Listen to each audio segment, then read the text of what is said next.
Bom dia a todos. Estamos aqui em pleno sabadão, 11h30 da manhã, com o Renato Miranda, gerente de operações da Fator.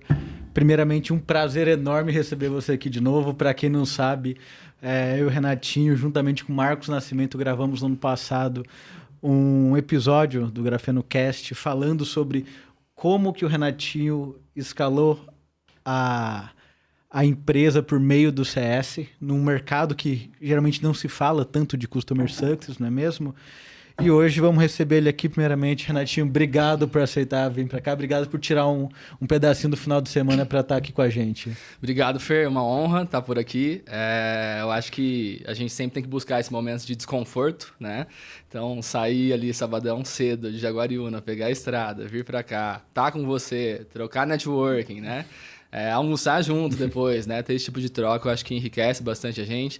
Dá o frio na barriga, né? Todo podcast a gente tava falando sobre isso. Brinquei com ele, cara, já fez mais de 30, então já é normal, mas não, né? Todo podcast tem o frio na barriga. Eu acho que eu busco muito isso no dia a dia. O desconforto, estar em ambientes que me desafiem, que dê o frio na barriga e que eu consiga aprender, me desenvolver, trocar. Então, acho que hoje vai ser um bate-papo leve, muito espontâneo, muito natural e espero conseguir contribuir de alguma forma aí também. Não sei se um bate-papo leve, né? Eu acho o clima leve. Sem filtros, né? Mas sem filtros, né? Até porque, para quem assistiu o nosso podcast anteriormente, viu que a gente gravou um podcast muito técnico. Sinto lhe decepcionar, mas essa gravação aqui não vai ter provavelmente nada de técnico. Vai ser uma troca como se fosse realmente dois amigos num bar conversando ali sobre a vida, sobre os desafios do dia a dia. E para você ter uma ideia, a primeira pergunta que eu tenho para Renatinho, e eu criei 5 perguntas para fazer para ele, assim como ele criou 5 perguntas para fazer para mim. Então a primeira já começa aqui já com uma pedrada, né? Que é: quais são os maiores desafios emocionais que você enxerga hoje na liderança e no dia a dia dos times? Essa é boa, hein? Estatisticamente, a gente tem visto que não são poucos os casos de desgaste emocional, burnout, enfim, e afastamentos do trabalho em função de problemas emocionais e psicológicos, né? Em todos os níveis, mas especialmente na liderança, né? Tem uma pesquisa que traz que cerca de 95% dos líderes, globalmente falando, em algum momento já se preocuparam no sentido de passarem por um burnout, do tipo, cara, não sei se eu tô tão longe, não sei se está tão distante. Então, acho que é um tema bem relevante, né? Eu vou trazer um pouquinho do que eu vejo, que são os maiores desafios, e de como eu lido com isso também, tá? Cara, são inúmeros desafios emocionais, né? Porque, enquanto líderes e gestores, a gente tem uma responsabilidade imensa sob mãos, né? E eu não digo nem só a responsabilidade do resultado, mas uma que vem antes, que é a responsabilidade com pessoas, né? Então, assim, um dos desafios emocionais, cara, a gente não tem todas as respostas, a gente não sabe tudo, a gente confia em pessoas em que em alguns momentos a gente se frustra, a gente contrata pessoas com uma expectativa e às vezes não dá certo, e às vezes foi falha nossa mesmo, tá? Que erramos na contratação. A gente lida com gestão de conflitos entre pessoas, entre times, né? A gente lida com desafios pessoais. Afinal, acho que a gente até falaria disso depois, mas já adianto que eu não acredito que dê para separar o pessoal do profissional. E eu preciso entender, né, a nível pessoal, colaborador, entender, às vezes tem algum problema em casa e se tem, não tem como não impactar no profissional. E vice-versa, se o profissional também não está fluindo muito bem, pode tirar o sono em casa. Então, cara, são inúmeros desafios, né? E nós somos referência, né? Eu até brinco que lembra um pouco o Big Brother, né? No sentido de... Cara, a liderança ela está sendo o tempo todo observada, né? Ela está o tempo todo sendo exposta em todos os momentos, né? Quando as coisas dão certo, a gente tem o nosso mérito, mas quando não dão, a gente tem a nossa responsabilidade. E a gente tem que ter pulso firme e ter a capacidade de lidar com isso, né? Com os imprevistos, com as dificuldades, os desafios. Um planejamento estratégico que você fez e aí teve que refazer no meio do caminho porque as coisas não ocorreram como deveriam ser. Então, assim, do ponto de vista emocional, cara, são desafios todos os dias, o tempo inteiro. E principalmente se você quer ser uma liderança real, coerente, que aquela liderança que ela não usa do poder do crachá, do tipo, manda quem pode, obedece quem tem juízo, né? Talvez seguir por esse caminho seria mais fácil e menos desgastante até, mas não, né? Uma liderança, quando a gente fala no sentido genuíno, ela tem que ir a fundo, né? E isso demanda muito emocionalmente, porque eu não consigo também conduzir um time, ou diferentes times, ou uma empresa, se eu não estou bem comigo mesmo, ou se eu não consigo liderar a mim mesmo, né? Então, cara, são inúmeros desafios. Depois a gente pode até pensar em alguns exemplos, algumas saias justas reais ali que eu tenha passado, e você também, pra gente conversar, mas são inúmeros, né? E, cara, como lidar com isso, né? Eu acho que não existe uma fórmula mágica, e eu acho que em muitos, hoje, né, com a internet, em muitos lugares, podcasts, etc., falam, né, sobre algumas possíveis soluções ou algumas possíveis estratégias e ações para mitigar isso, que parece até clichê, mas não é clichê, né? Tem evidência científica de que funciona e, no fundo, assim, o básico bem feito, ele muda o jogo, né? Então, o que eu quero dizer com isso? Cara, procure ajuda profissional, né? Procure uma terapia, um psicólogo, um mentor, independente se você está bem, né? Não é... Poxa, estou passando por um momento de dificuldade, desafio, com problemas emocionais e aí vou recorrer à ajuda. Nada te impede de estar super bem, performando, feliz e emocionalmente estável e ainda assim ter o apoio de um profissional que te ajuda a potencializar a sua inteligência emocional, sua resiliência, sua capacidade de lidar com desafios, né? Cara, além disso, dormir bem não tem jeito. Se eu dormir menos que 8 horas, eu vou, assim, uns 80% ali de energia e de também... equilíbrio e estabilidade emocional para o trabalho. Então, dormir bem, se alimentar bem na medida do possível e, cara, o exercício físico, que seja uma caminhada de uma volta no parque da sua cidade, lá ou na quadra do seu bairro, mas sim, o exercício físico também, acho que ele é bem importante. Porra, Renato, você faz tudo isso 100% todos os dias? Não, tá? Não, é sem filtro, né?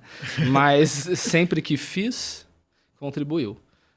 E aí, o que eu faço todo dia? Posso contribuir também com aqui? Claro, traz.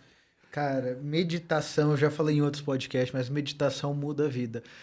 Também não serei hipócrita, faz anos que eu não medito conforme eu já meditei no passado, cara, pelo menos 40 minutos no dia, já teve dia de bater 2 horas, mas que eu lembro na época como executivo ainda...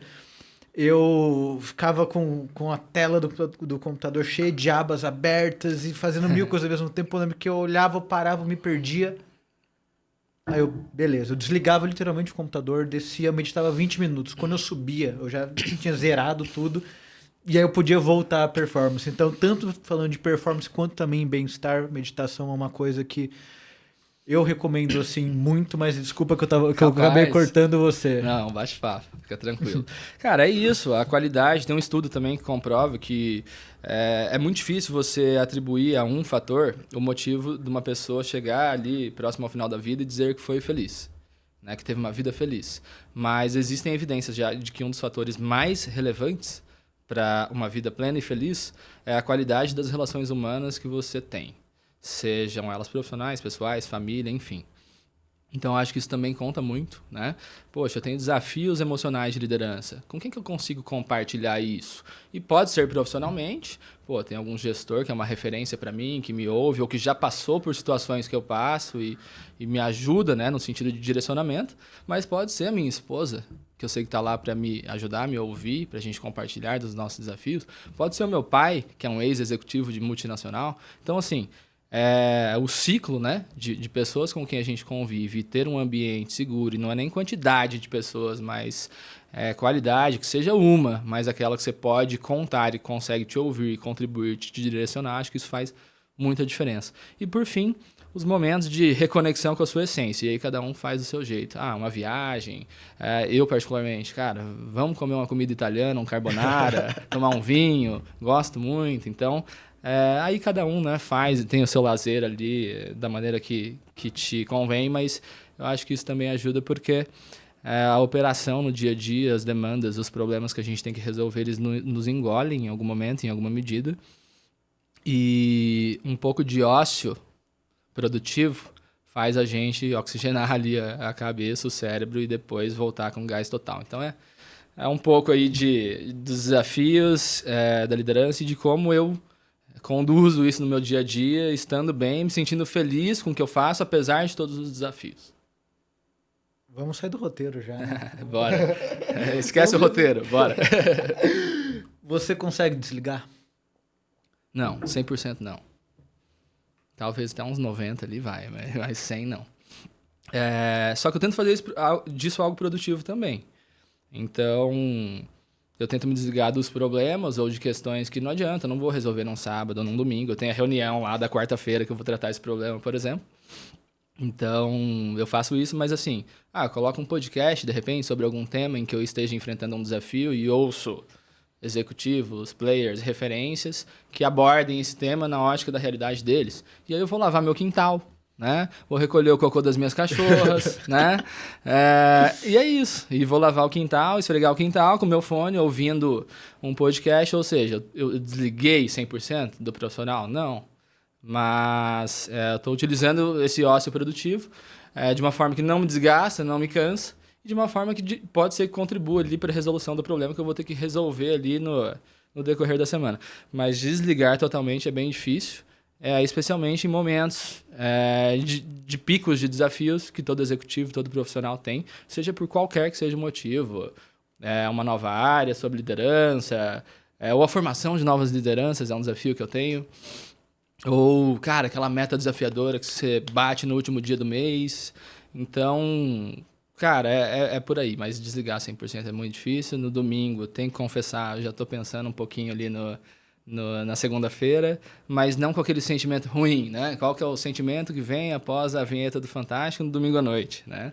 Se o sentimento é ruim, acho que você está no lugar errado, na carreira errada, na cadeira errada, na empresa errada. Então, não é ruim, mas é aquele frio na barriga já que vai batendo, tipo, cara, amanhã volta, é guerra, todo dia ali 1% melhor, e não é discurso. O nosso dia a dia ele é muito desafiador, mas traz aquela sensação de gratidão por, cara, estar sempre em movimento, não estou nunca estagnado, não estou nunca confortável, que é a sensação que muitas pessoas que me acompanham, né, às vezes que eu entrevisto, enfim, trazem. Cara, por que você quer vir trabalhar aqui? Cara, eu quero trabalhar aí porque eu vejo que o time é de elite, vocês buscam melhorar 1% a cada dia, a meritocracia que se faz real, as pessoas crescem, e onde eu estou eu não consigo ver isso, eu sou um a mais, eu não tenho projeção, eu não tenho perspectiva. Então eu prefiro estar desconfortável, mas construindo algo que eu acredito e algo sólido, do que estar na boa, né? Home office, numa empresa grande, em que eu sou mais um e não tenho projeção e perspectiva e vou levando a vida. E aí, quando você vê a vida passou, chegou com 30, 40 anos, não construiu nada, nem do ponto de vista de impacto nas pessoas, nem do ponto de vista financeiro. E aí, aposentadoria esquece, né? Ainda mais nossa geração. Ou a gente constrói e investe, ou vamos morrer trabalhando, né? Então, bom, você disse que era sem filtro, então aí. É a ideia. Vamos com as pedradas. Ô Fer, eu separei uma para você também. Queria ouvir e entender o que mais mudou na sua visão de liderança desde quando você começou a sua carreira até hoje. Por quê? Porque eu vejo que você passou por diferentes empresas, de diferentes portes, né? Diferentes segmentos também. Atuou com foco comercial e atua hoje com foco em receita, ponta a ponta, né? Desde a captação de clientes, geração de novas receitas, até fazer mais receita com os clientes que já se tem, né? E aí eu queria ouvir, né, você que atuou em grandes empresas, qual que é a sua percepção do ponto de vista de liderança, qual que era lá atrás, como é hoje, como que ela se modificou no decorrer do caminho, os aprendizados que você teve, algo bem aberto mesmo. Eu acho que quando a gente fala ali de o que mudou na minha visão de liderança, antes a gente tinha conceito de líder como, eu pelo menos tinha como super-homem, né, ou a Mulher Maravilha, né? Da pessoa que faz tudo muito bem e que é bom com pessoas. E eu acho que existe alguns pilares dentro da liderança que vai desde gestão de pessoas até gestão de processos, gestão de conflitos. Mas se eu pudesse trazer algo que eu venho refletindo ultimamente, que faz sentido, que é uma troca que eu tenho até com outros profissionais, empreendedores, enfim. Eu acho que são 2 pontos aqui, que são os fatores ocultos que você deve se atentar. Isso não é falado, geralmente. mas é algo que você percebe.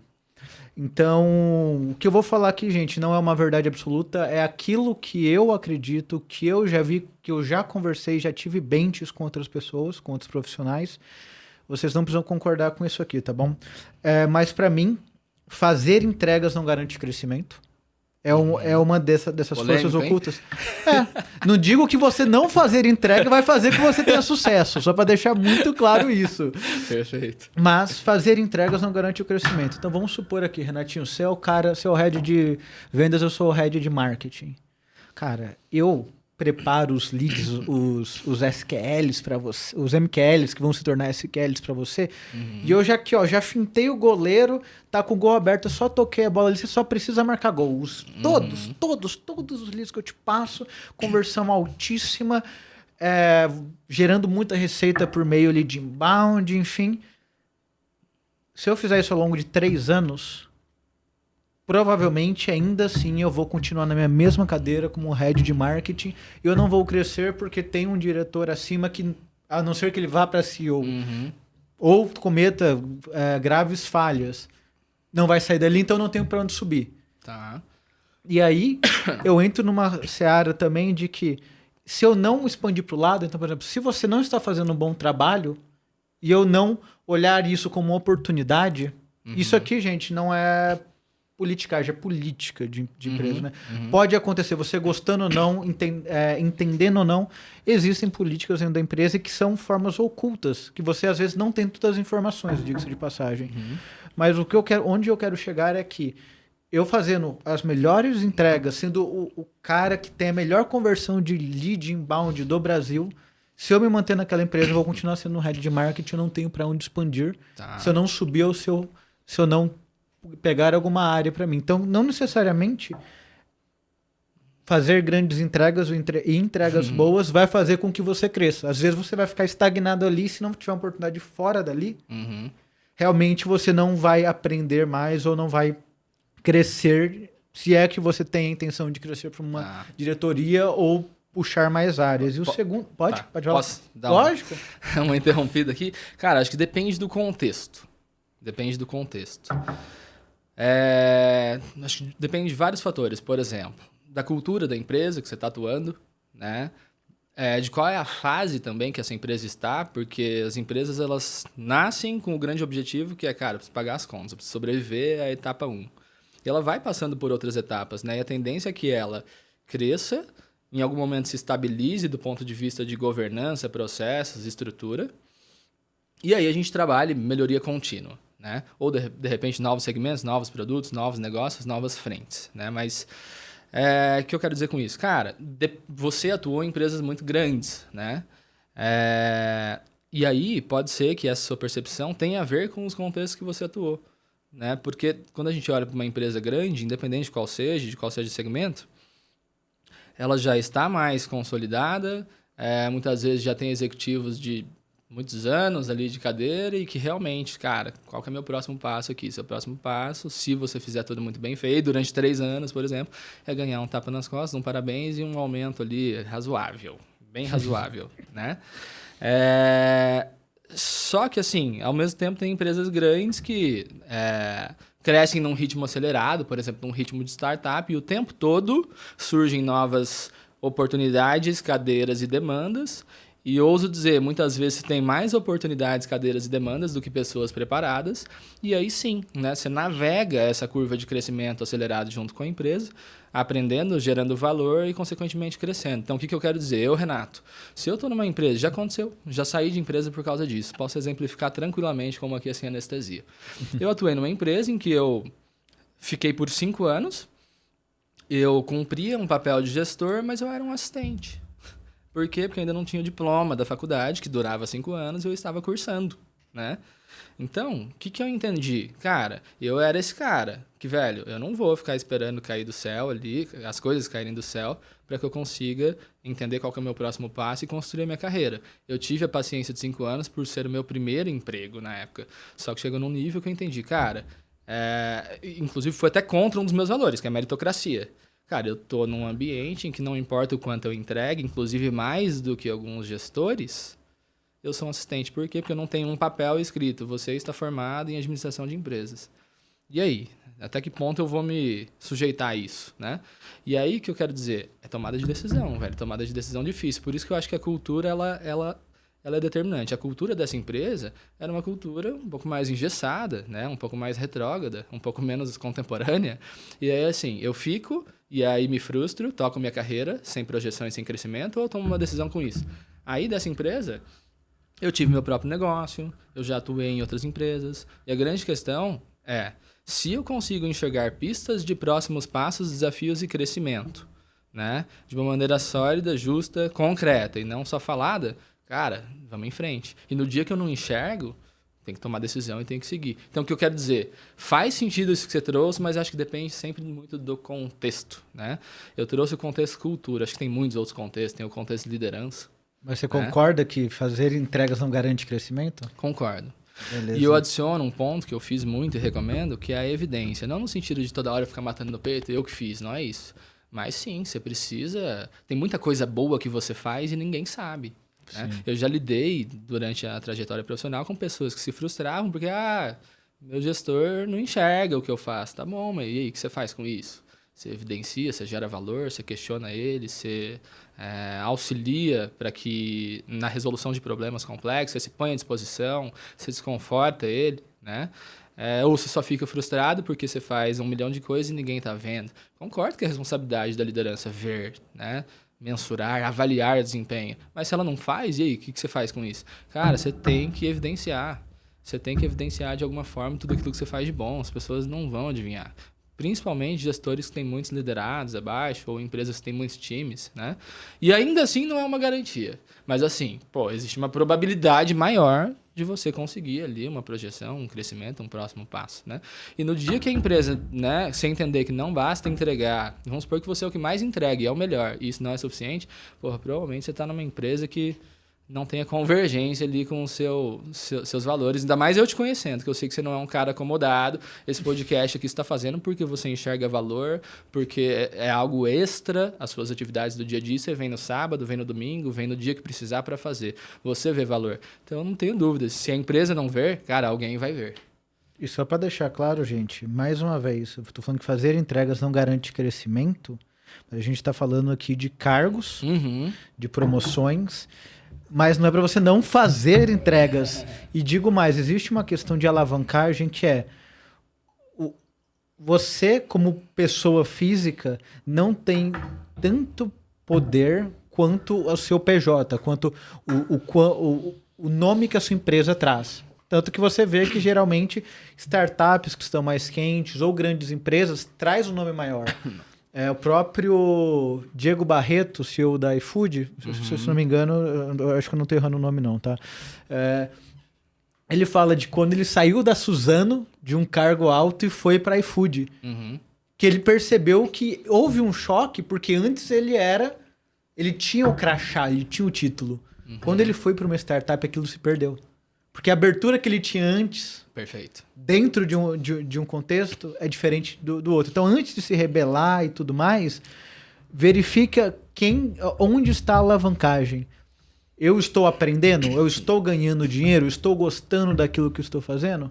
Porque só jogar para cima as coisas e sair falando que a empresa não é boa, não é o caminho que você vai conseguir crescer dentro do mercado. E aí, só para complementar essa segunda parte agora... entendo que existem fatores políticos que você pode não estar ciente. Eu vou deixar claro esse exemplo porque está no Google, gente. Você pode procurar ali. Eu não estou falando mal de nenhuma empresa, não. Mas você, Renatinho, é um chefe de cozinha mesmo, um chefe de cozinha. Você estudou bastante, ralou. Imagino que você deve ter passado por muita gritaria. Porque, pelo que eu vejo nas séries, pelo menos, de que tem a ver com comida, todo mundo tá gritando com o chefe, né? Então eu entendo que deve ser assim a realidade. E você tá fazendo o seu melhor, só que você foi agora, você conseguiu uma promoção. Você tá agora no restaurante da Paola Carrossela. Cara, que é um grande nome dentro do cenário culinário. Só que o restaurante não tá indo bem, não tá indo bem. Não importa o que você faça ali, talvez nem se você fizer milagre, você vai conseguir chegar no ponto que você quer chegar. E por que eu digo isso? Tá ali na internet, vocês podem procurar que ela chegou a deixar o restaurante de lado, meio que sabotando, justamente para que caísse as vendas e o valor do restaurante, o valor realmente simbólico dele ali, onde que alguém vai comprar, diminuísse. Para que ela fez isso? Para comprar a parte do sócio mais barato. Tá. Então não importa aquilo que você esteja fazendo, e por melhor que sejam as suas intenções, existem fatores políticos que estão fora do seu conhecimento ou fora da sua alçada, que às vezes você realmente nem sabe da existência, mas que jogam contra você. Isso não quer dizer que você não tenha que fazer o seu melhor, mas que fazer entregas não garante o crescimento e que existem fatores políticos que você pode não estar ciente, que podem nem fazer sentido em termos de modelo de negócio, mas que vai trazer um benefício para a pessoa e não para o negócio, isso existe muito. Então eu acho que essa parte oculta dentro da liderança é algo que eu fui aprendendo ao longo do caminho e que é importante você saber esse lado político, sabe? Independente se você gosta ou não gosta, mais uma vez, se você sabe fazer ou não sabe, se você quer fazer ou não quer, ele existe e precisa estar ali dentro dos seus cálculos, Perfeito. Sabe? Eu atuei numa empresa, a gente fala do milagre, não fala do santo, né? Mas eu atuei numa empresa que você, obviamente, tinha que entregar os resultados, mas não podia aparecer. Olha que dilema.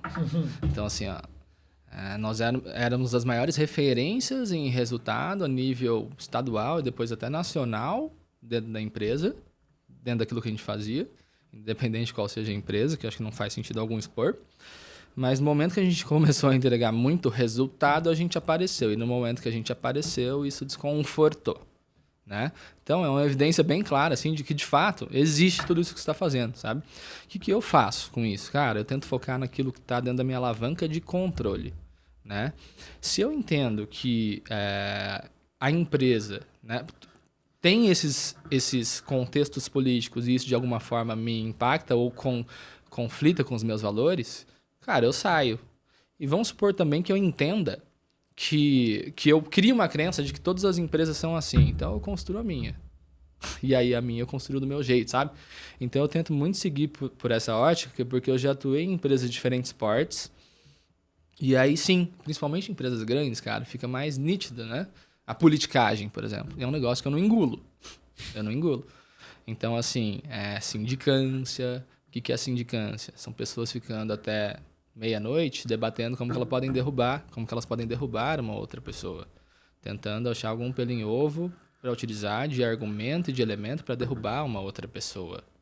Então, assim, se eu enxergo que isso existe, cara, eu tô fora, entendeu? Aí vamos supor que eu vou para outra empresa, mesma coisa, para outra, mesma coisa. Mas o máximo que pode acontecer é eu falar, cara, não trabalho mais em nenhuma empresa e abro a minha. Ou procuro uma em que eu entenda que não existe isso, pelo menos não nesses níveis. Mas você não entende que uma vez que você traz os mesmos valores de casa para a empresa, você está limitando o seu potencial de crescimento, uma vez que existem fatores que, diante de decisões difíceis, ou mesmo que não estão dentro desses valores, ocorrem e você precisaria estar ali apto a tomar decisões assim como estão tomando decisões a favor ou contra você? Tá. Eu entendo o seguinte, se eu tiver que infringir os meus valores, tchau. Então, vai muito do jogo que você quer jogar. Tem gente, e aí não tem certo ou errado, né? Tem a consciência de cada um quando deita a cabeça no travesseiro antes de dormir. Então, assim, se eu estou numa empresa em que eu preciso jogar esse jogo para crescer, eu prefiro não crescer lá, crescer em qualquer outro lugar, ou no meu negócio, ou o que quer que seja, mas dormir com a consciência tranquila, né? Tem gente que escolhe jogar esse jogo, conheço pessoas que jogam esse jogo, ganharam muito dinheiro, estão em grandes posições. Só que, cara, porra, dinheiro é importante, mas também não é tudo, entendeu? Aí tem gente que vai para esse nível sujo, que é um nível que a gente vê em determinadas empresas, instituições, enfim, que a gente vê no nosso país, né? Em muitas esferas. Mas tem também a outra opção, que é eu construo uma carreira pautada nos meus valores que vieram de berço, dos meus pais e que eu também construí no decorrer da vida. E não importa quanto dinheiro me ofereçam ou projeção me ofereçam, se eu tiver que abrir mão deles, não faz sentido, porque não tem preço. Aí parece uma ótica do tipo, porra, mas no mundo selvagem executivo, se você for assim, você não sobrevive. Cara, tenho sobrevivido bem, firme aos meus valores, sem precisar de contornos. Quando eu vi que eu não sobreviveria, eu saí. Então pode puxar lá o LinkedIn, todos os lugares que eu saí, todos. De alguma forma, foi porque eu entendia que eu não conseguiria os dois. Seguir alinhado com os meus valores, ir crescendo, ir ganhando dinheiro, ir tendo projeção, ir gerando valor, ir impactando vidas e pessoas. Cara, Você não é negocio. você mesmo no trabalho? Não negocio. Você é você mesmo no trabalho? Sou eu mesmo, cara. Sou eu mesmo. Você acha isso saudável? Cara, eu acho. No ambiente que eu estou hoje, eu acho. Porque eu vejo que a liderança maior é assim. Se a liderança maior não fosse assim, talvez não seria saudável, mas eles são. Ou seja, a fit, a convergência. E eu digo, não é nem sobre concordar sobre todas as coisas. A gente discorda no dia a dia, profissional, independente com quem seja, a gente discorda o tempo todo de várias decisões, ideias, hipóteses. Mas a questão é, não dá pra essência, do ponto de vista de princípios ali, ser muito divergente, velho. Senão é igual um relacionamento, que um quer A, o outro quer Z. Qual que é a probabilidade de dar certo, entendeu? Um quer empreender e ganhar dinheiro e o outro não quer fazer nada na vida e ainda não te apoia a empreender e ganhar dinheiro, por exemplo. Não tem fit, não tem aderência, né? Não tem probabilidade disso dar certo. Então, hoje, eu acho que não seria saudável não ser eu mesmo. Por quê? Porque fica pesado, entendeu? Porra, eu tenho que fingir ser alguém que eu não sou pra eu conseguir crescer e avançar na carreira. Porra, velho. Aí, volta a questão lá do desafio emocional. Aí, em algum momento, a conta não fecha. Vem o burnout, vem o desgaste, vem a depressão, vem o que quer que seja. Por quê?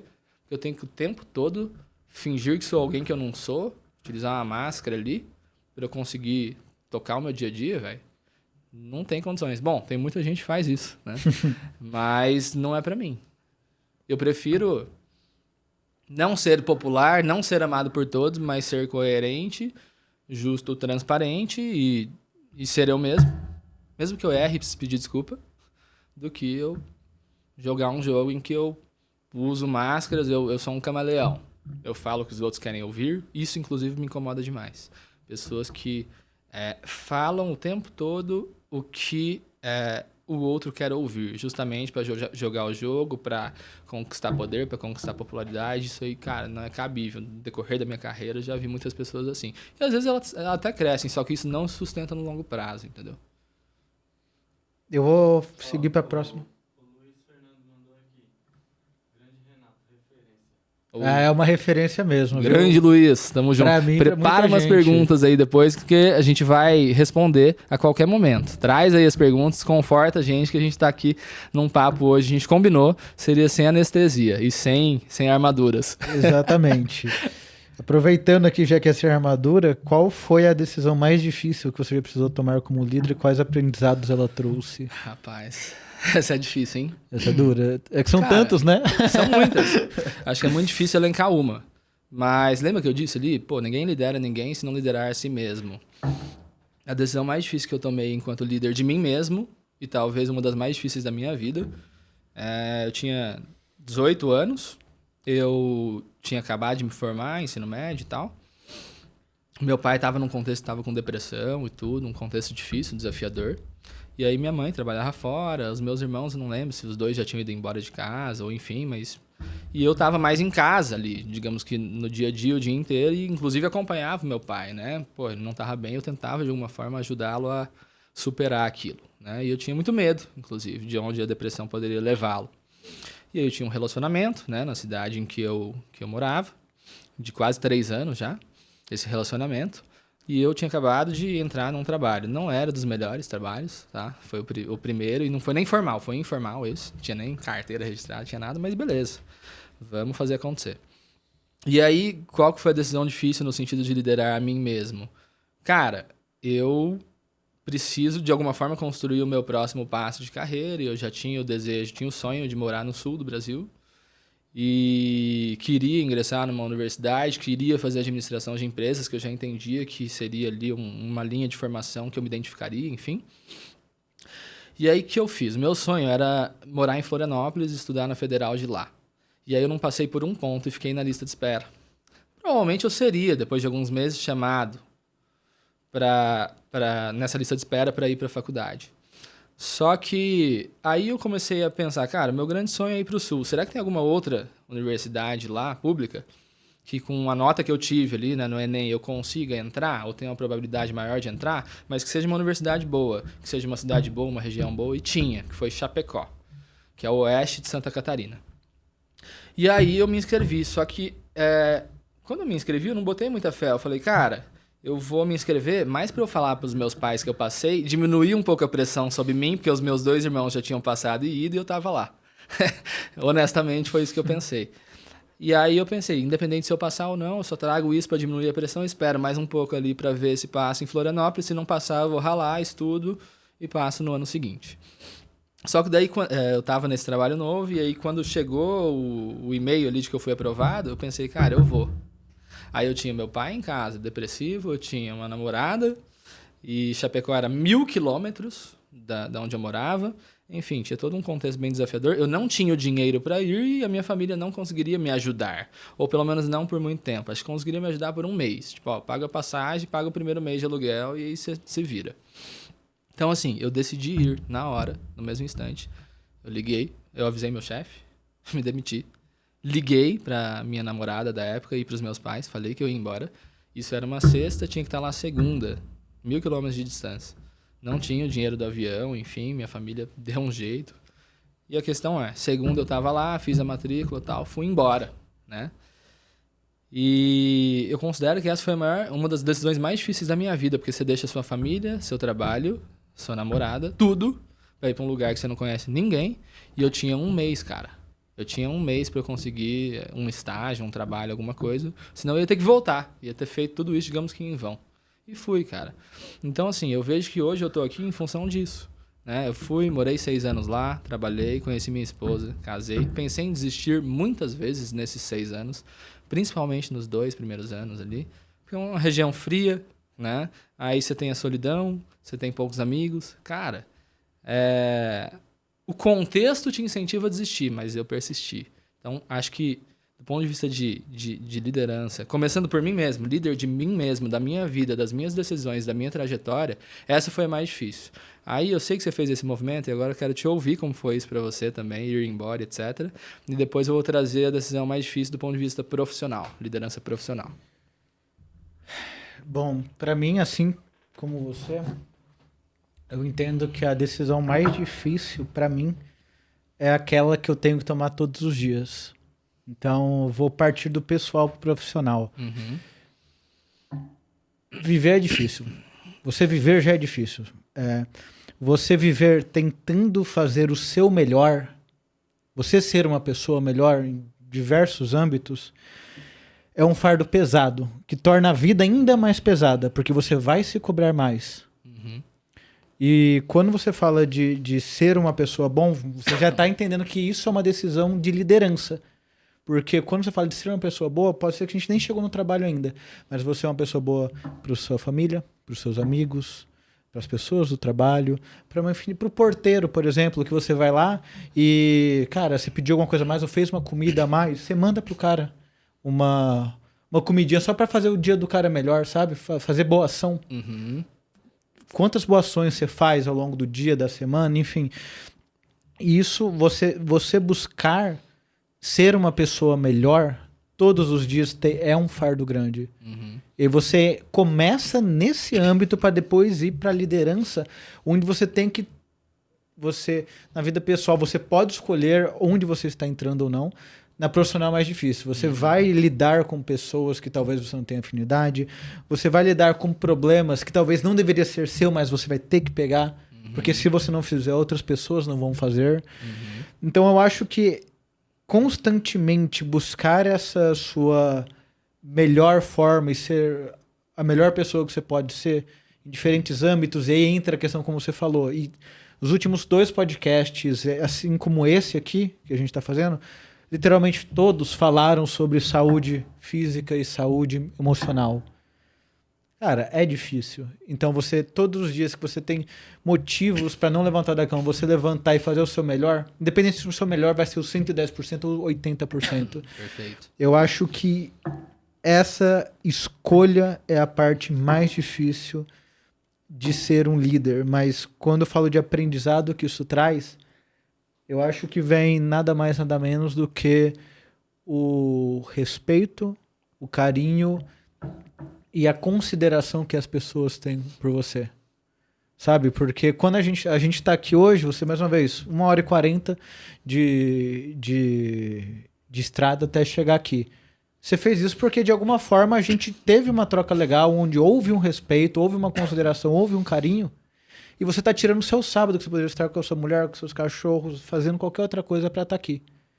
Então, esse tipo de respeito, assim como eu tenho até hoje, também tive com pessoas que, quando encerrei meus ciclos dentro de empresas, e até hoje a gente troca, como é o podcast, como é eu chamar pessoas que eu trabalhei há 2, 3, 5, 10 anos atrás, e elas virem, toparem, eu acho que essa recompensa, assim, é o que paga Perfeito. o sacrifício. E quando a gente fala de lado profissional, principalmente, não que isso não transmita para o lado pessoal,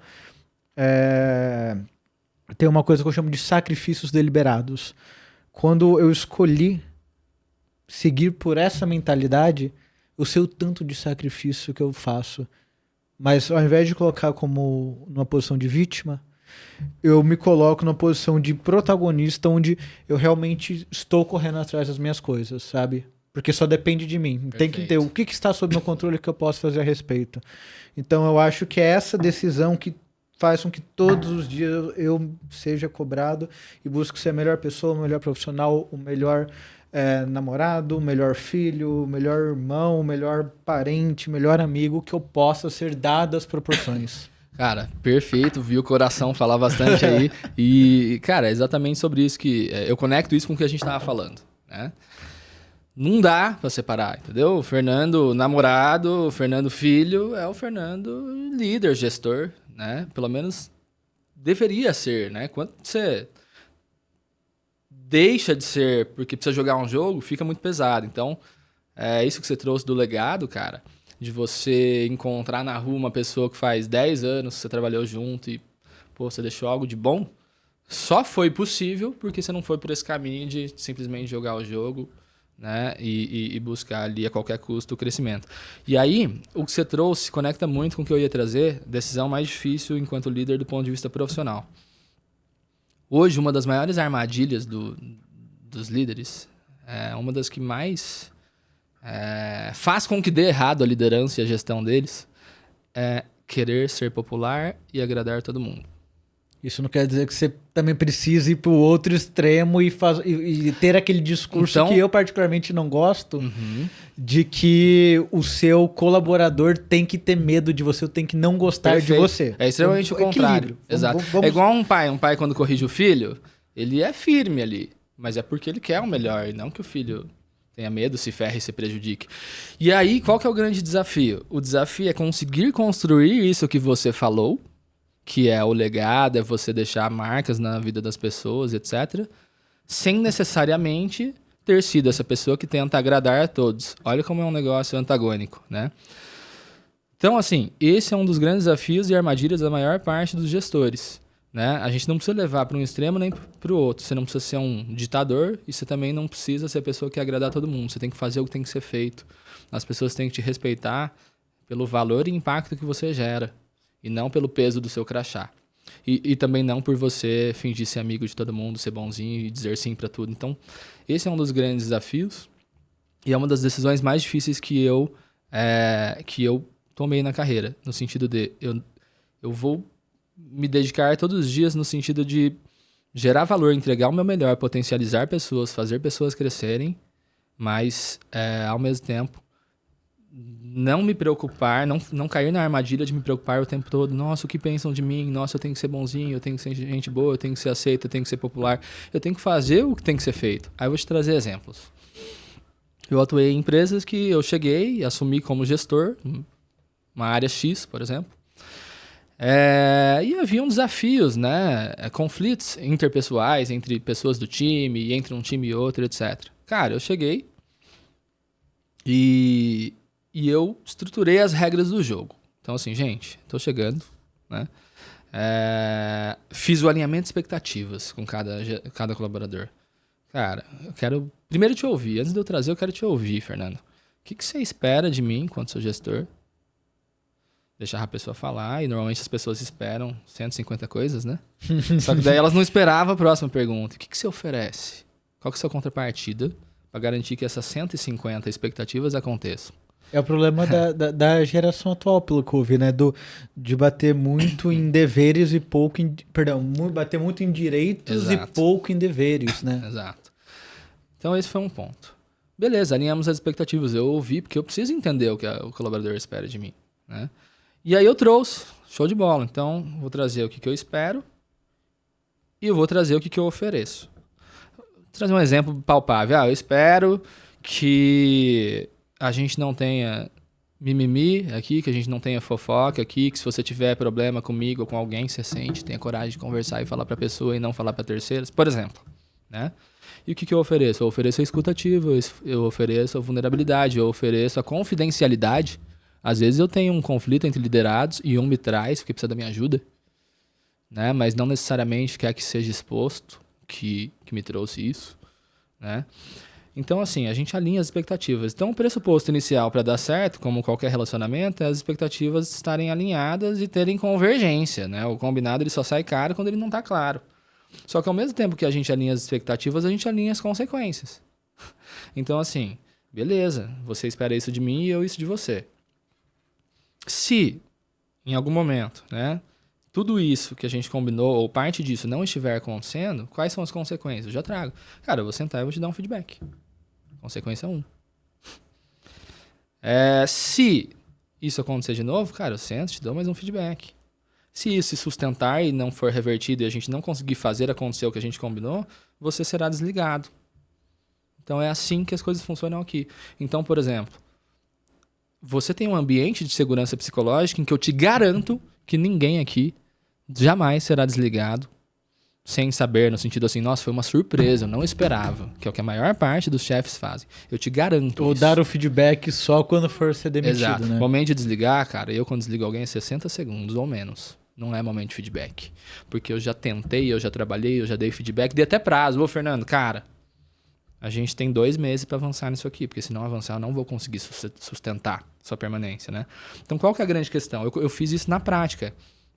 Tem pessoas que vão se assustar e vão pedir para sair. Beleza, faz parte.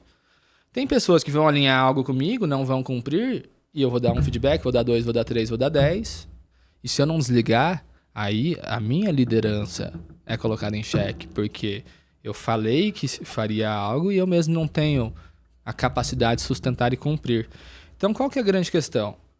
Pessoas se assustaram, pessoas pediram para sair, mas pessoas ficaram. As que ficaram estão voando. Eu tenho hoje colaboradores de 21 anos que já foram promovidas 2, 3, 4 vezes em 3 anos de empresa. E aí entra no que você falou, exige sacrifício, exige estar fora da zona de conforto, exige ser 1% melhor a cada dia, exige lidar com desafios que a gente nunca passou e a gente não sabe como passar, mas a gente junto pensar, enfrentar e tal. Ou seja, não é romântico, não é fácil, mas o respeito ele é construído em função disso, cara, da coerência. Perceba, pessoas pediram para sair, pessoas, de repente, num primeiro momento, tiveram resistência ao que eu estava trazendo, mas as que confiaram, as que praticaram, as que me ajudaram a sustentar isso, né? E que ajudaram a gente a fazer disso algo sólido e real, né? Tirar do papel, tirar da parede da empresa, né? Missão, visão, valores, mas fazer esse negócio acontecer, estão aí, estão crescendo, foram promovidas e mais que isso, se sentem felizes, se sentem seguras, tem projeção de carreira, tem projeção de reconhecimento, né? Então, cara, a gente não constrói isso querendo agradar a todos, porque se você quer agradar a todos, você não traz as regras do jogo, não traz as consequências, não traz os ônus e bônus, não traz os direitos e deveres. Então, cara, Gestor que é gestor e quer fazer a diferença, ele não cai na armadilha de querer agradar a todos, ele faz aquilo que tem que ser feito com justiça, coerência, transparência, empatia, mas assim, independente se vai agradar ou não. E aí, por consequência, ele conquista o respeito, a autoridade, o carinho e o legado, que é isso que você falou, né? Então, cara, é muito o que eu acredito, né? Não é o caminho mais fácil, você tem uma estrada larga e uma estrada estreita. Definitivamente, essa é a estrada estreita, dá muito trabalho, é muito desafiador, mas foi a decisão que eu tive aí que tomar, que eu tomei, na verdade, por ser eu mesmo e por fazer parte da minha essência, eu decidi fazer o que muitos dos líderes e gestores não estão dispostos a fazer. Isso é difícil pra cacete, todos os dias. Até porque, se eu mesmo não estiver cumprindo algo que eu me propus, eu também quero que me cobrem. Quero fazer uma provocação em relação a isso. Você entende que, mesmo subindo a senioridade, independente se é um analista sênior, se é um coordenador, ou se em algum momento, se você for diretor, tiver um gerente embaixo, é a mesma regra do jogo? Ou você espera resultados diferentes, ou autonomias diferentes de diferentes senioridades? Tá, vamos lá. 9 a cada 10 pessoas são desligadas hoje, a nível mercado, são por comportamento e não por técnica, né? Sim. Inclusive, a gente gosta e prefere contratar pessoas sem experiência. No segmento, pelo menos. Porque daí a gente forma e treina lá. Isso não é um problema. Vem com vício, né? Exato. Então, assim, as regras do jogo do ponto de vista comportamental, aquilo que a gente acredita, elas são as mesmas para todos. Agora, o nível de exigência, por exemplo, de um colaborador para o outro, aí ele depende, sim, de alguns fatores, né? Como a senioridade, como... o nível de maturidade desse colaborador, porque não dá para eu trazer um nível de exigência na mesma medida que se traz para um coordenador, para um assistente, entendeu? Eu preciso me moldar também, um pouquinho do conceito de liderança situacional, me moldar no sentido de deixa eu entender o momento e a realidade de cada colaborador do meu time para que eu ajuste e calibre o meu nível de liderança e exigência a algo palpável que a pessoa possa entregar. Eu acho que você até acabou respondendo aqui, só duas coisas. A Fator Crédito aqui, um abraço para todos de lá, um carinho enorme por tudo que vocês estão construindo lá. Falou mestre Renatinho, sempre inspirador e admirável, muito orgulho de tudo que estamos construindo. Que legal. Quem que é? Fator, a própria Fator. Tá como Fator? Talvez seja o William. E aí a Débora Gatti, né? Tive o prazer de conhecer ela também. Boa, pergunta para mais tarde. Como você, líder de muitas pessoas, constrói sua mentalidade para observar com detalhes cada aspecto de cada um, a melhorar e a manter e desenvolver mais? Acho que foi o que você acabou de responder agora, né? Sim. Cara, sendo honesto ali, a gente combinou que seria um papo vulnerável. Hoje, eu estou com 5 áreas. Dessas 5 áreas, 2 têm gestores, né? E 3 não têm. Então, cara... Qual que é o grande desafio? O desafio eu não consigo, todos os dias, saber, no micro detalhe, tudo de bom ou de ruim, no sentido de que precisa de apoio, né? Que cada um dos colaboradores abaixo de mim estão fazendo, tá? Não consigo porque contexto é rei e o contexto eu não tenho ainda a estrutura hierárquica necessária, em que eu tenho um gestor por área, nessas 5 áreas que eu estou à frente, e aí eles respondem a mim. Inclusive, recomenda-se que cada gestor tenha, no máximo, 5 pessoas abaixo de si para conseguir exercer uma liderança coerente, com profundidade, com proximidade, enfim. Então, hoje, eu não consigo estar, a galera sabe, todos os dias, integralmente, o tempo todo, muito próximo de todos e ir no detalhe de cada um, mas eu consigo, sim, enxergar os gaps, as necessidades, os desenvolvimentos necessários, a projeção de cada um, mesmo não estando presente todos os dias, o dia inteiro. Como que a gente faz isso? Tem várias formas. Uma delas é o PDI, Plano de Desenvolvimento Individual. A gente constrói um PDI para 1 ano, em que a gente desenvolve competências técnicas e comportamentais. Quem constrói, o líder ou o colaborador? O líder, só que é 70-30. 70% é o colaborador e 30% o líder. Em que sentido? Eu mando um formulário pro meu colaborador e ele tem inúmeras opções de competências comportamentais e de competências técnicas que ele entende que precisa desenvolver no próximo ano.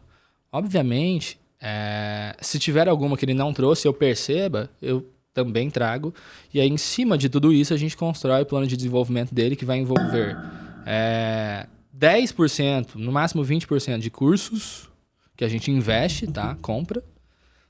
E 80% de desafios práticos. Exemplo, eu tenho um colaborador que ele tem dificuldade de se posicionar, de discordar e de ter diálogos difíceis. Beleza.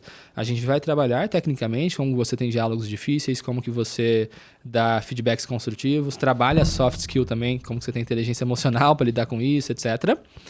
E aí, beleza. Trabalhamos em termos de cursos e conteúdos, vamos para a prática. Seu desafio é dar um feedback obrigatoriamente construtivo e com pontos de melhoria para 3 colegas da empresa. Que pode ser da área ou pode não ser. E pode ser par ou pode ser superior também, não tem problema. Então, como que a gente avança, né? Cara, fazendo. A gente aprende fazendo. Então, esse é um ponto, Fer. Tem outros. A gente tem avaliação de desempenho, tá? Uma vez ao ano. Tá? Em que o próprio colaborador se autoavalia. E eu também avalio ele. E dependendo da área ou do nível hierárquico, pares também avaliam. Então eu consigo ter óticas diferentes para ser o mais justo possível, calibrar ali a percepção desse colaborador para entender os pontos fortes, os pontos de melhoria, e aí ele se encaixa num 9 box, que são 9 quadrantes, em que o cara que ele é muito alinhado culturalmente, performa demais, ele está num quadrante em que ele tem que ser promovido, ele precisa de novos desafios, ele precisa de pistas para seguir crescendo, senão ele desmotiva. E os que ainda não estão vão precisar desenvolver. E aí podem ser questões comportamentais, assim como podem ser técnicas, assim como pode ser os dois.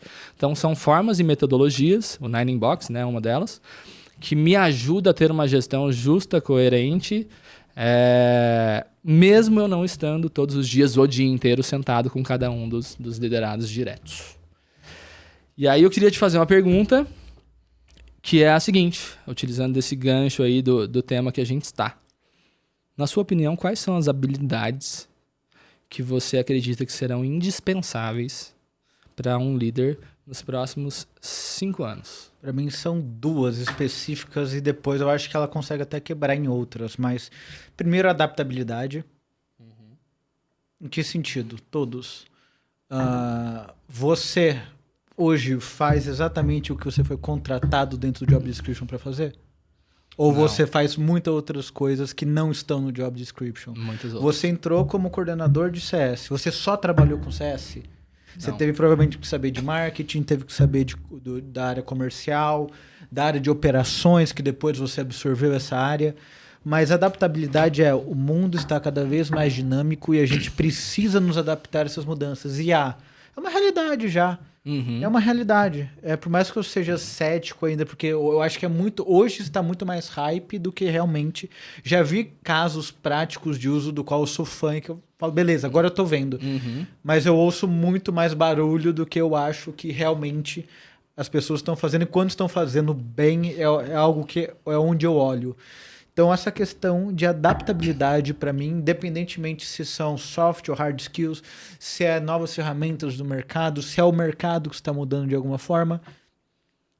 A gente não precisa voltar muito atrás, 5 anos atrás. Pandemia. Se você tem uma loja física, independente do que seja, e você não passa por uma transformação digital, você quebra. Se você é um restaurante que estava na pandemia, se você não arrumou uma maneira de continuar oferecendo seus serviços de alguma forma para continuar as contas fechando, você quebra. Então, adaptabilidade, por tudo isso de mercado, de tecnologia, de gerações também eu acho que vale a pena falar. E uma questão que eu acho que é a característica mais subestimada do mercado, que é humildade. Renatinho, eu não sei. Eu vou descobrir. Renatinho, eu não sei. Você pode explicar para mim? Não tenho conhecimento técnico sobre esse conceito. Se você não conseguir, se você não tiver tempo para me explicar, eu vou procurar e eu volto contigo. Mas essa habilidade eu não tenho, essa eu tenho. E você só descobre se você tem ou se não tem fazendo. Entendeu? E quando a gente fala de mercado, eu falo de aprendizado. Eu nunca passei pelo mesmo cargo 2 vezes. Eu nunca passei pela mesma posição. Por ser um profissional assumidamente generalista. Eu entendo de receita. Eu estruturo operações de receita, seja para dentro de casa, ou seja, upsell e cross-sell, ou fora, seja prospecção ou inbound, ou mapeamento de tamanho de mercado endereçável, enfim. Mas eu tive que aprender. Eu lembro que quando a Ana Luísa Fernandes, que foi minha diretora na Grafeno, hoje CEO, ela chegou, ela fez eu ler o contrato da empresa. E eu fiquei muito puto. Eu falei, porra, eu não sou do jurídico. O que eu tenho que ler contrato? Posso falar uma coisa? Li o contrato, aprendi o que a gente vendia legalmente, pude fazer sugestões de melhorias. E quando eu cheguei na minha última experiência, primeira semana, a primeira coisa que me deram para fazer foi contrato. E eu olhei e falei, isso aqui eu sei. Ana, muito obrigado por isso, apesar de não ter gostado na época.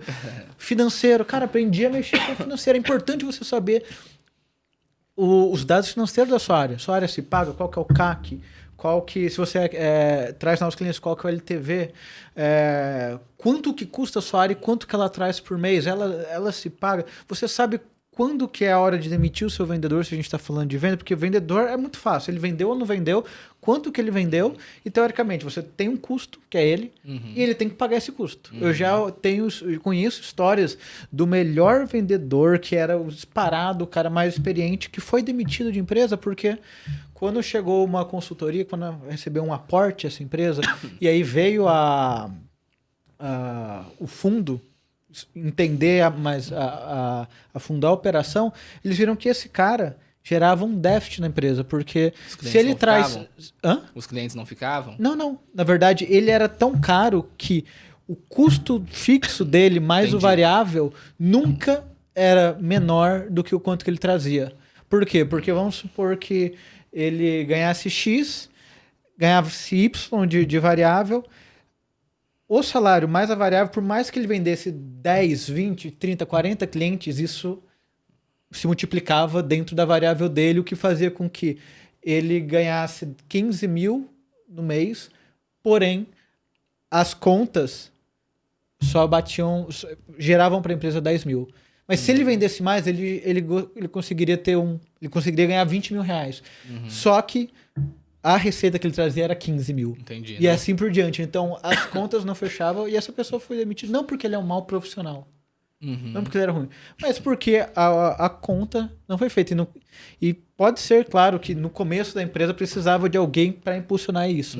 Mas em algum dado momento entenderam que essa pessoa trazia déficit para a empresa. Perfeito. E aí fica difícil redesenhar, né? Porque o cara não vai, principalmente se ele performa, ele não vai regredir financeiramente porque a empresa não planejou de maneira eficiente ali o custo da aquisição de clientes e se essa conta fechava ou não, né? Exatamente. E aí, cara, só um reforço, eu concordo em gênero e grau sobre a importância da gente ter os indicadores, né? Porque assim, o que é melhor? Um vendedor, né? Que ele faz 10 vendas ao mês ou um que faz 20, considerando que sejam os mesmos valores ali. Teoricamente 20. A lógica diz 20. Exato, só que daí, vamos supor que é um produto de recorrência e que o cara que faz 20 vendas no mês, o cliente fica 4 meses e o cara que fez 10 vendas ao mês, o cliente fica 12. Opa, já mudou o contexto, porque o que vende 10 vendeu menos, mas ele consegue trazer um perfil de cliente que fica por mais tempo. E nesse ficar por mais tempo, ele gera mais receita do que o cara que faz 20 vendas ao mês, porém o cliente fica menos tempo, né? Então, são alguns insights assim, bem interessantes ali, já que você trouxe de CAC, LTV, enfim, que mudam o jogo, né? E a gente passa a entender, comercialmente falando, em algum momento, de que não necessariamente quantidade é mais interessante do que qualidade, né? Às vezes é os dois e às vezes é o contrário. Às vezes melhor que eu venda menos, mas venda melhor, né? É um ponto também, um insight de negócio que eu quero trazer que a gente fez muito, assim, lá na Fator, que a gente é natural do segmento e a gente vai revisando o nosso perfil de cliente, entendendo, né? O tempo todo qual que é o que fica mais, qual que é o que se engaja mais. Então, isso é bem interessante do ponto de vista comercial aí. E Renatinho, deixa eu te fazer uma pergunta aqui. Eu me surpreendi porque o Renatinho tem 27 anos, cara. E é muito novo. E aí, como um líder jovem que você é, e o mercado é competitivo e desafiador, eu queria entender qual que é a sua visão sobre, sendo esse gestor novinho, vamos chamar assim, sendo novinho da turma, qual que é o desafio, quais que são as vantagens que isso te traz? Tá. Porque eu entendo que Pode ter lados positivos e negativos em relação a isso. Tá. Cara, as vantagens, né? As vantagens é que você tem uma carreira exponencial, com grandes projeções, com grandes possibilidades de crescimento. E aí, conectando com os meus valores, né? Um dos meus grandes objetivos e faz parte do meu legado é formar novos líderes, né? De fato, assim, chegar num nível em que, poxa, Renato não está mais aqui, mas ele deixou uma história, gerou valor para a empresa, para as pessoas, para todos ali com quem ele se relacionou. Então, acho que são muitos pontos positivos nessa ótica de carreira e de legado. É um segmento e uma empresa, especificamente, também que acredita em mim. Eu tenho autonomia para tomada de decisões. Eu consigo, de uma maneira ágil, tirar uma ideia do papel, prototipar, testar, ver se dá certo, se não dá. O erro, né, calculado, ele é aceito, porque o erro faz parte do aprendizado. Então, todo esse contexto, acho que é um contexto muito positivo, né? Inclusive, quando a gente fala de CS, nós somos os primeiros no segmento a estruturar no Brasil. Por quê? Porque há essa abertura, né? Agora, desvantagens, eu não sei se seriam desvantagens, mas eu chamaria de contrapartida. A contrapartida cara, você tem altos níveis de responsabilidades em todos os sentidos, né? Responsabilidade com pessoas, né? Com vidas e carreiras, responsabilidade com a entrega de resultado, responsabilidade com a melhoria contínua em processos, responsabilidade na resolução de problemas e dos maiores problemas, porque, né, espera-se que os problemas de maior nível crítico cheguem para você e é você quem tem que resolver. Então, é desafiador pra caramba, é desconfortável. Eu acredito que a gente fale depois, né, sobre vida pessoal, profissional, mas assim, já adianto o tema, né? Eu não acredito no equilíbrio, eu acredito na harmonia, né? Jeff Bezos? Ele fala isso? Não fala, sei. Fala. Ele fala literalmente essa mesma frase. Cara, não acredito porque quando a gente fala de equilíbrio, a gente pressupõe que é meio a meio, né? E não é, né? A gente passa mais tempo no trabalho do que em casa, a gente passa mais tempo além do trabalho, né, se desenvolvendo, estudando, se aperfeiçoando, fazendo networking, vindo num podcast, se conectando com pessoas. Então, assim, não tem como dizer que há o equilíbrio entre a vida pessoal e a profissional. O que não quer dizer que tem que ser ruim, né? Se eu conseguir aproveitar, harmonizar isso do ponto de vista de sim, eu trabalho muito, me dedico muito, estudo muito, mas ainda assim tenho aqueles pontos todos que eu trouxe no início, cara, excelente, né? Eu consigo ter uma ótima vida pessoal, consigo sustentar o meu relacionamento e seguir em frente. Minha esposa, por exemplo, ela empreende e também estuda à noite e também faz o estágio obrigatório da faculdade. Cara, a gente tem junto domingo. Se a gente conseguir fazer desse domingo um ótimo domingo, perfeito, entendeu? Veja, não houve equilíbrio. Foram 6 dias cada um na sua loucura, para um juntos. Mas tudo bem, entendeu? Desde que seja muito bem alinhado, muito bem dimensionado. E também desde que a gente saiba o que a gente está construindo, né? Eu, particularmente, estou construindo, cara, a minha carreira, meu legado e a minha liberdade financeira. São esses os pilares, né? Então, a disciplina de investir, a disciplina de pensar no amanhã, de pensar no daqui a 10, 20 anos, que é o que a maior parte dos brasileiros não tem. E eu sei que para eu conseguir construir isso, em algum momento, se eu quiser, então, equilibrar, por exemplo, beleza, tudo bem em algum momento se equilibrar, desde que você tenha desequilibrado por algum tempo, por alguns anos, né? 27, pô, sou novo, mas saí com 18, pô, são 9 anos construindo. E tem muitos anos ainda pela frente, se Deus permitir, né, para construir. E aí, depois que eu fizer isso, talvez eu possa falar de equilíbrio em algum momento, né? Mas não é o momento. Então, eu entendo que existem estágios da vida em que é impossível você ter o equilíbrio. E se você quiser, logo no começo da trajetória, ter esse equilíbrio, você vai gerar um desequilíbrio lá na frente. Com 50, 60, 70 anos, já cansado, já desgastado, frustrado, sem estrutura financeira. E aí? Né? A maior parte das pessoas não pensa nisso. E eu penso, cara, desde os 18 anos, desde quando dava para investir R$50 no mês. Minha esposa, não sei se ela está assistindo, mas ela é prova. Desde que, dá para investir 50? Então vamos investir 50. Mas vamos começar, sabe? Então, cara, é isso, né? Tem o ônus, o bônus, tem os direitos e deveres. Essa é a realidade. E também o desafio de ser um segmento exponencial, o que é bom, mas que você cresce de maneira muito rápida, né? E aí a pergunta que fica é ordem e progresso ou progresso e ordem? Né? A bandeira do Brasil é o contrário. Né? Em alguns momentos vai ser progresso e depois ordem. E você precisa, nesse progresso e depois ordem, ter muita competência e muito bem pontuado por você, muita capacidade de adaptação e de aprendizado, porque você começa o ano com uma empresa X e termina com uma 2X.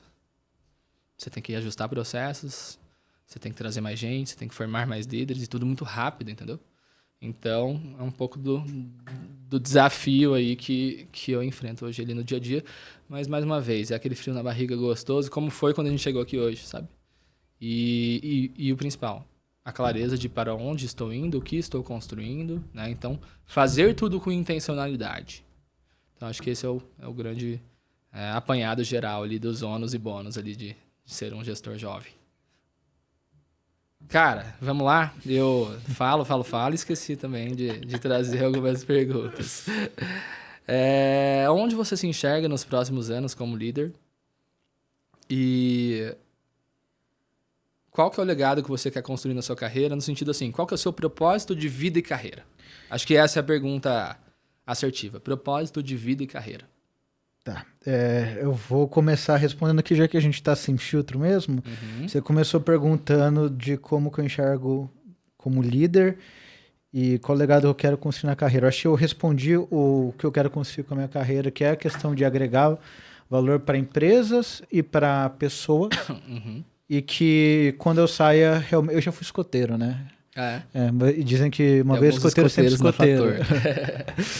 E aí a gente tem uma frase no escotismo que é você deixar o lugar que você passou melhor do que quando você encontrou ele. Perfeito. Eu entendo que dá para você colocar na vida, mas se possível também colocar na empresa, eu acho que faz sentido também, sabe? Uhum. No final do dia, a gente, como liderança, nós temos que tomar decisões difíceis. Nem sempre são populares as tomadas de decisões, mas que a gente está fazendo por conta de um direcionamento que a gente entende que seja o melhor, nem sempre é pessoal. Perfeito. E quando você fala aqui de próximos anos como líder, propósito de vida e carreira, há alguns anos, eu já tive alguns propósitos de vida, nos últimos, eu acho que 5, 6 anos, eu tenho um muito específico que é viver uma vida que vale a pena ser vivida. Porque isso eu consigo adaptar em diferentes épocas da minha vida. Porque já teve época da minha vida que eu quis ser o melhor vendedor, ou que eu quis ser o melhor gestor, mas que acaba mudando e coloca apenas uma vertical da sua vida, quando você tem mais. Então, viver uma vida que vale a pena ser vivida é justamente eu poder, dentro daquilo que eu faço como indivíduo, seja PF ou PJ, fazer o meu melhor e fazer aquilo que eu entenda que eu esteja contribuindo para mim, para o meu futuro, para o futuro das pessoas à minha volta. E quando eu olho questão de carreira, eu entendi que eu sou gestor. Eu gosto de fazer gestão. Até veio a calhar muito, né, essa pergunta, porque se a gente está sendo sincero aqui, ontem eu fui desligado. Cara, é do jogo, eu estou bem, estou tranquilo. A empresa... tem mudanças e mudanças rápidas. Eu considero que em 9 meses a gente passou por 3 fases e nesse momento de mudanças foi feita a decisão correta, olhando pelo lado empresarial, de fazer esse movimento e tudo bem. Eu recebi, mais uma vez, bastante mensagem de pessoas elogiando meu trabalho, me elogiando, agradecendo. Isso, para mim, é importante, sabe? Perfeito. É importante saber que em algum momento pode ser que alguém peça uma indicação ou vá perguntar, Fernando, você já trabalhou, você conhece? E é importante que a pessoa não pode não necessariamente gostar de você, mas do seu trabalho, pelo menos, Não tem existe um como respeito. questionar. Exatamente. Então, olhando para a qualidade de vida e sabendo que eu sou um cara que veio de uma cidade de 25 mil habitantes, chamada Ilha Solteira, 650 quilômetros do estado de São Paulo, e ainda é estado de São Paulo, o que eu busco? Eu não acho que São Paulo é a cidade para mim. Perfeito. Não pela qualidade de vida, pelo estilo de vida que eu quero ter, pelo como eu quero viver. Então, o que eu acho para o meu futuro? Tentarei continuar meu trabalho de gestão, onde eu consegui aplicar nessa última oportunidade que eu tive de emprego, onde que eu vi que eu conseguia estruturar uma operação de vendas em 6 meses, onde eu consegui evoluir desde visões de receita até automações de CRM, até geração de dados e insights, porque você gerar dados não significa que você entende o que está falando ali. Então, a gente conseguiu criar uma área onde que todas as outras áreas bebiam da nossa fonte. Então, a tese que eu tinha de que eu sei fazer gestão, eu quero fazer gestão, eu consegui provar nisso. Perfeito. Então, o meu trabalho foi bem feito ali. E quando eu olho para o que eu quero, assim, eu olho muito para o remoto por conta de sair de São Paulo e buscar uma qualidade de vida maior e um custo de vida menor. Assim, uma coisa que me assusta é todos os dias eu olho a qualidade do ar de São Paulo geralmente está ruim. Eu não acho que isso é saudável quando a gente fala de saudabilidade, né? Eu acho que isso tem algum impacto. Então eu olho para o remoto ou para uma oportunidade fora da capital. Perfeito. Fora da capital São Paulo, eu digo, mas que, por exemplo, esteja, que me ofereça uma qualidade de vida, seja no litoral ou seja no interior. Mas que o remoto eu gosto, apesar da gente ter essa discordância, né? De que eu acho que o remoto ele permite com que você saia mais da política e vá realmente ser analisado pelas suas entregas, porque é aquilo que você está vendo, você está olhando os KPIs. Perfeito. Mas que eu acho que é isso, a gestão. No final do ano agora, esse foi meu desafio do ano, de ir para Orlando em dezembro, aprender sobre liderança com o cara que para mim escreveu o melhor livro de liderança que eu já li. Quem que é? Jocko Willink, do Extreme Ownership. O nome Extreme Ownership eu já ouvi, mas eu não sei. Esse cara tem uma consultoria e ele vai fazer um curso de liderança de 3 dias nos Estados Unidos. E como é o cara que eu li, e basicamente a história do cara ele é ex-Navy SEAL, ou seja, mais top dos tops da linha de exército, né? E ele pegou todas as lições que ele aprendeu, que basicamente é sobre ego e percepção e mentalidade, e transferiu para o mundo civil. Você já foi ou você vai agora? Eu vou em dezembro. Ah, você vai agora. Putz, que legal. Existe um investimento financeiro muito alto para isso, ainda mais com o dólar do jeito que está, mas que eu resolvi correr esse risco e correr atrás disso e ir para lá para aprender, porque eu entendo que isso faça sentido para mim. Que legal, cara. Viu? E só para finalizar, eu acho que quando a gente fala sobre humildade, que é capaz de...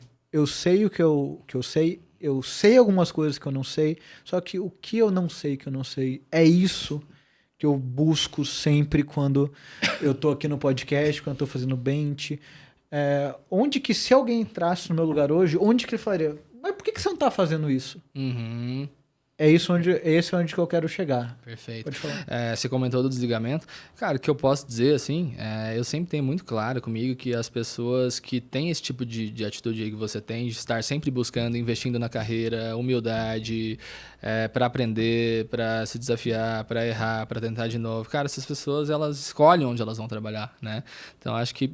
acredito que até o nosso próximo podcast, que a gente não marcou ainda, mas podemos já sair marcado, eu acredito fortemente que você vai ter escolhido onde você quer trabalhar e com critérios muito claros e algo que faça sentido para você.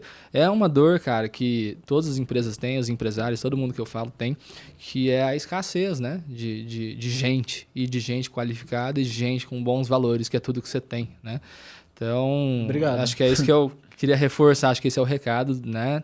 Que você fique tranquilo, porque é o que eu tava falando no começo, cara, se não é num lugar, vai ser em outro, e quem é bom pode escolher, tem capacidade de escolher, né? E eu queria te perguntar, já conectando com essa questão de você ser uma pessoa que busca... Isso é para deixar claro, eu acho que a gente não é o nosso título, nós estamos naquele cargo, nós não somos. Eu sou isso aqui, ó. Eu sou essa mentalidade, esse conhecimento, toda essa minha experiência ao longo dos meus quase 9 anos de mercado e de muito estudo que eu trago, sabe? E existem... existem movimentos que faz parte do jogo, gente. Não, eu acho que o principal ponto como líder, a gente não pode ser vítima. Quando você se coloca numa posição de vítima, cara, você acabou de tirar tudo o que você pode realmente fazer a respeito daquilo e você está terceirizando. Nós, como líderes, pelo menos como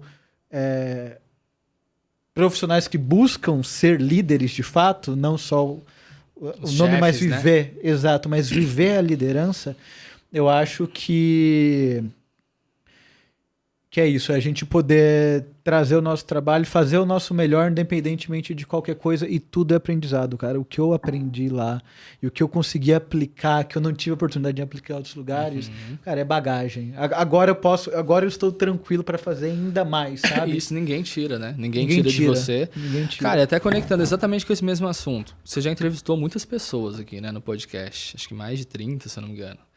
32 com você, mas quem tá contando. 32? Né? Boa. Qual que foi o insight? É difícil definir eu imagino, mas o insight mais valioso que você trouxe aí para sua vida profissional, dentre as 31 pessoas que você conversou ali antes do nosso episódio de hoje? Eu acho que não é um só. Eu estaria de alguma forma não sendo justo com todos que passou, porque o meu podcast ele nasceu da minha curiosidade de aprender. Se aprender fosse fácil, como seria? Para mim, é tendo essas trocas. Eu aprendo muito mais a gente trocando do que lendo, do que assistindo, ouvindo alguma coisa. Então, eu usei do podcast como uma desculpa para conversar com profissionais de diversas áreas ser melhor. Legal. Então, eu tenho desde, por exemplo, um cara que quando eu saí para viajar remotamente, quando eu trabalhava remoto, eu levei 3 livros. Extreme Ownership, do Joe Quilink, que é o cara que eu vou esse ano nos Estados Unidos. Isso quando eu saí para viajar faz 3 ou 4 anos. E 2 livros de poesia desse cara. O nome dele é Vitor Izenze. Ele é o vocalista e tecladista do Forfã e do Brasa. E é um cara que, assim, eu acompanho essa banda desde lá atrás. E eu tive me dar a oportunidade de trocar ideia com uma pessoa que para mim é um ídolo em vários termos, sabe? Eu tive a oportunidade de trocar ideia e aprender com outras pessoas, como, por exemplo, eu fui na camaradagem semana passada ajudar um amigo, ele queria bater um papo sobre a empresa dele, falei, cara, vamos, como se fosse uma consultoria, me dá o contexto. Ele abriu a empresa dele inteiro, até o financeiro, tudo mesmo. Cara, eu não chego com fórmula pronta, eu não acredito em fórmula pronta. Deixa eu entender o seu contexto, baseando na minha experiência, deixa eu ver o que eu consigo ajudar, se eu consigo ajudar. Porque nem sempre a gente consegue, né? Perfeito. E aí, eu nesse papo, eu usei 2 cortes. Um da Lilian, sobre comunidade, e um do Felipe Coelho sobre como você, como vendedor, sabe que você fez um dia bom mesmo sem vender. E eu usei esses 2 cortes para mostrar para aquele cara, naquele momento, sem nada preparado, o que eu tenho. Então, para mim, cada podcast me traz um valor diferente, seja sentimental, seja de conhecimento, seja profissional. E é injusto falar uma única lição. Para mim, a lição é justamente como eu consigo manter o mais alto nível. Hoje, eu tenho a oportunidade de fazer isso aqui, de pagar um estúdio, por exemplo, para trazer as pessoas. Sabe como começou, gente? Começou com uma foto porca do meu entrevistado, sem edição, sem nada, porque eu não sei, arte visual não é comigo, e uma chamada no LinkedIn. Era literalmente isso, dentro do Google Meet, que depois parou de funcionar, a gente foi pro YouTube, depois do YouTube Live Stream, o StreamYard, perdão, e agora, eu comecei com podcast em 2017 ou 2018. Agora, esse ano de 2025, depois de 8 anos e 30 episódios, eu consigo oferecer ao meu convidado essa qualidade e, para mim, é um investimento realmente, no sentido de que, quando a gente faz essas trocas, quando eu tenho diferentes trocas com as pessoas, esse valor que eles estão me passando é, assim, muito mais alto do que o valor que eu pago aqui. De longe, porque isso para mim é quase uma consultoria. Então, hoje, dando exemplos aqui, se eu for assumir uma cadeira de head de CS, Eu tenho um podcast com a Lilian, onde que ela estava acabando de assumir uma nova cadeira e ela me passou literalmente tudo que ela faz quando ela entra ali. Se eu tô entrando numa cadeira de vendas, eu tô falando com o Felipe Coelho. Quando eu tô falando de me atualizar sobre marketing, eu tô falando com a Priscila Couto, CMO da Conta Azul, que foi vendida agora por mais de R$1 bilhão para uma empresa internacional. Legal, então, e eu preciso manter atualizado. Eu não necessariamente vou atuar em marketing, mas é legal eu pelo menos saber o básico para entender superficialmente aquilo. Perfeito. Então, eu não tenho como te responder qual foi o mais valioso, mas para mim a lição e a trajetória que eu trouxe até aqui é aquilo que eu trago como mais valioso. Legal. É poder hoje oferecer para os meus convidados essa experiência e, em troca, eu poder aprender e beber direto da fonte de profissionais ou pessoas que, quando eu chamo aqui, ela é referência em alguma coisa, pelo menos para mim, sabe? Sensacional, Fer. Viu? Deixa eu perguntar pra produção. Temos mais alguma pergunta aí nos comentários? Tem? Ainda não? Tá. Ainda não, tá. Fer, como a gente combinou que é um papo de boteco, eu vou no banheiro, gente, porque eu tomei muita água. E eu não vou conseguir esperar. Mas eu quero fazer uma pergunta, assim que eu voltar, pra gente fechar. Faz a pergunta, vai no banheiro e eu vou... Eu quero saber qual que é a sua percepção em relação ao remoto versus o presencial, que é um ponto que a gente tem discordâncias pra gente fechar. Então eu vou ter que esperar pra gente discutir. Traz a sua percepção, porque você atuou muito no remoto. E aí eu volto e trago a do presencial. Beleza. E a gente mapeia os prós e contras. Beleza. A gente tem mais um tempinho aqui pra papear ainda, né? Você tem. Fechou. Já venho. Vai lá. Bom, a minha percepção sobre remoto versus presencial. Quando a gente fala de São Paulo, a gente está falando de se morar perto é 40 minutos. O que atrapalha a qualidade de vida. Eu busco qualidade de vida para minha vida. Eu luto tanto que eu luto hoje, justamente porque o ativo principal que eu quero ter é tempo. É o que eu busco ter daqui 10, 20 anos. Hoje eu não tenho controle da minha agenda. O controle da minha agenda é da empresa. Então, se eu precisar viajar para algum lugar, se eu precisar trabalhar de noite, de fim de semana, é o que eu vou fazer.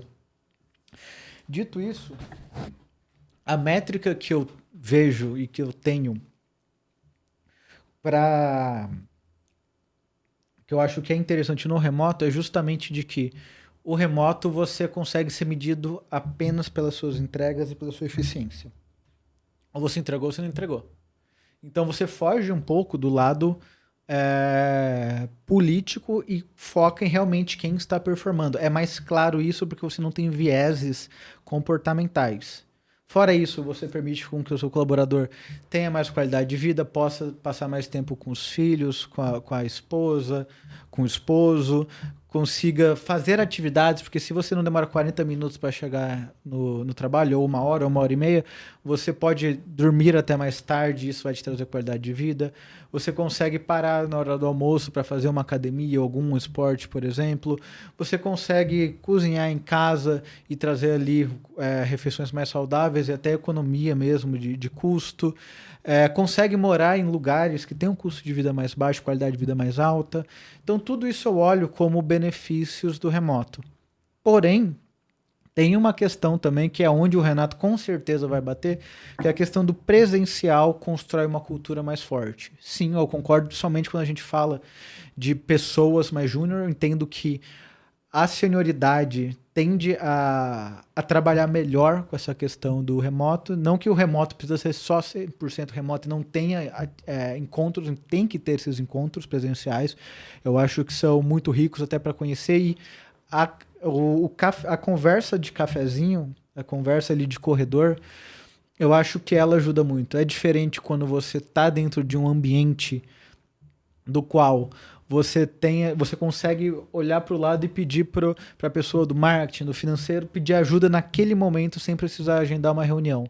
Sim, esses momentos dentro do presencial eu acho que são muito valiosos. Mas como eu olho muito para qualidade de vida e qualidade de entregas, eu entendo que é mais fácil você trabalhar no remoto. Pode passar aí, Renatinho. O Renatinho tá voltando aqui. Sim. Eu já até falei que provavelmente você vai falar da conversa de corredor, do cafezinho, da questão de cultura.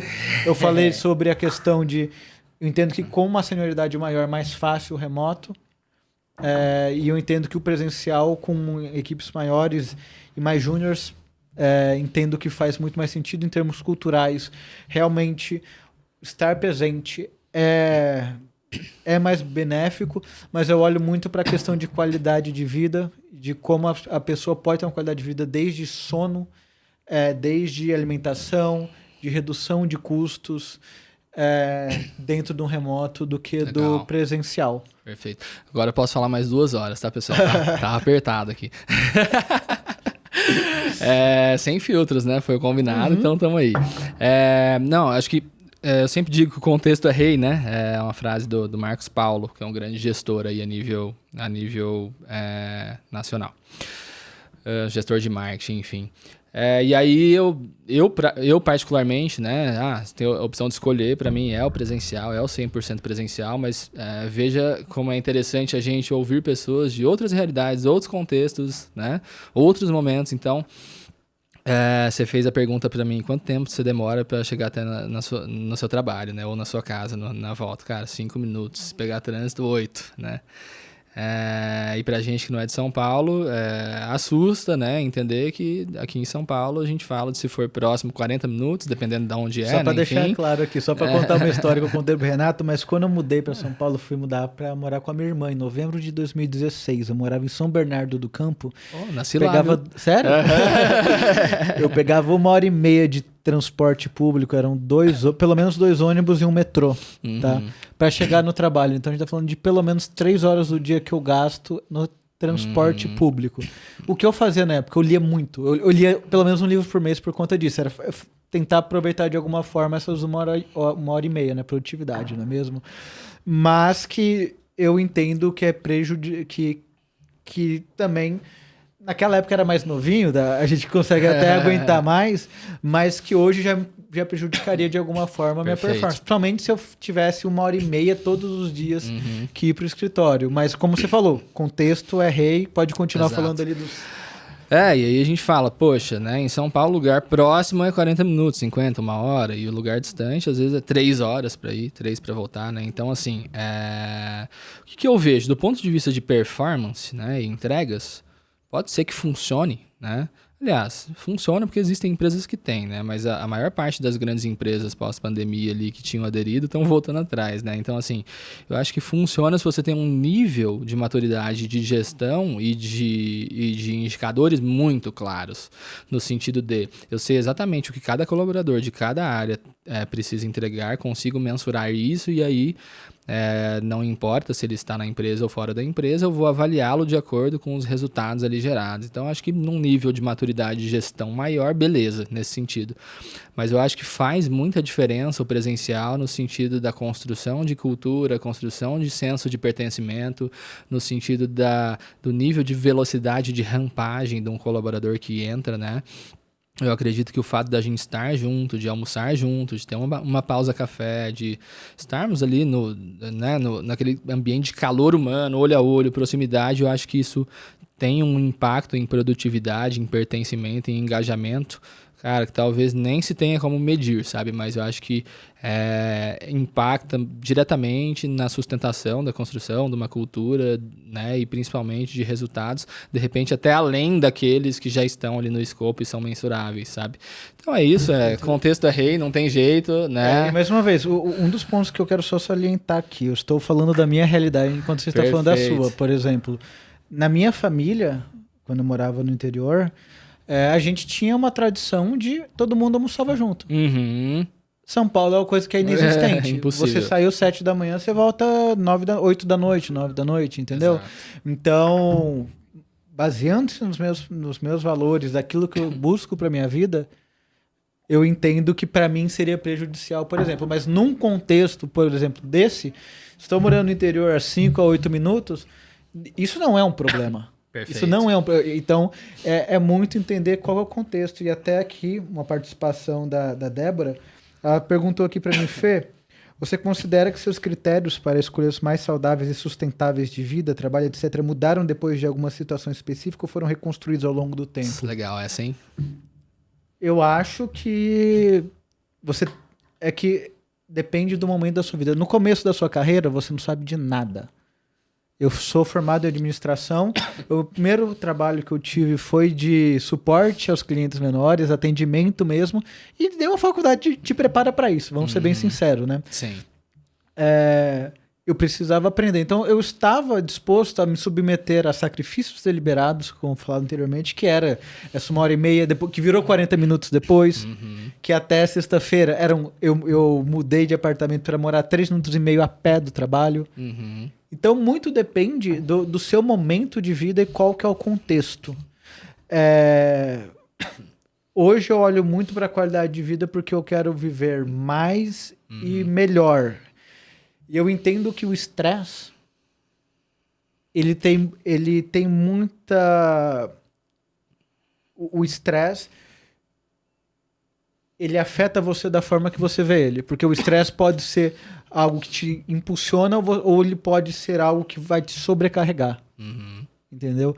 Então, eu vejo que esses meus valores foram, sim, sendo ajustados, eu diria, conforme do tempo e conforme o meu momento de vida, o que eu estava buscando para minha vida e onde eu queria chegar. Porque, às vezes, em algum dado momento, a gente olha e fala, a gente quer seguir esse caminho e, na verdade, depois a gente acaba seguindo para outro. Entendeu? Entra no contexto de adaptabilidade que você falou, né? E é engraçado. No início da carreira a gente não sabe nada. Passa 10 anos, a gente sabe um pouco. Exato. Eu tô longe disso. E assim, eu entendo que eu sei muita coisa. Mas lidando com as pessoas com quem eu trabalho, eu acho bom e ruim você trabalhar com pessoas muito boas. Porque é bom porque você aprende muito a barra e leva. Só que o ruim é que você olha e fala, o que você tá fazendo aqui? Tipo, o que eu estou fazendo aqui? Porque uma das coisas que me marcaram na própria Grafeno, que foi quando a gente se conheceu, foi quando aconteceu um problema, eu fui num cara chamado Leandro Lenzi, que é um cara assim incrível, um profissional incrível. Eu falei, aconteceu tal problema. Primeiro ponto, eu demorei 4 minutos contando história pra ele. Pra ele virar e falar assim, você tá falando que aconteceu isso, isso, isso. Ele resumiu em 10 segundos. Eu já comecei, talvez eu não saiba falar. E ele falou, então, a gente tem 3 soluções aqui. Tem a solução correta, que seria essa. Tem a solução puxadinha, que é essa. E tem a solução que é menos interessante, mas dá pra fazer, que é essa. Ou seja, o cara resumiu e respondeu em 1 minuto. Foi quando eu falei, cara, eu não sei falar. E eu comecei a trabalhar isso. Mas como que eu posso ter um racional melhor, conversar melhor, fazer perguntas de forma melhor, sabe? Então, o ponto de você trabalhar com gente muito boa é que você vai forçar que você eleve o seu nível, mas também é algo que vai te deixar muito desconfortável porque você ainda não chegou lá.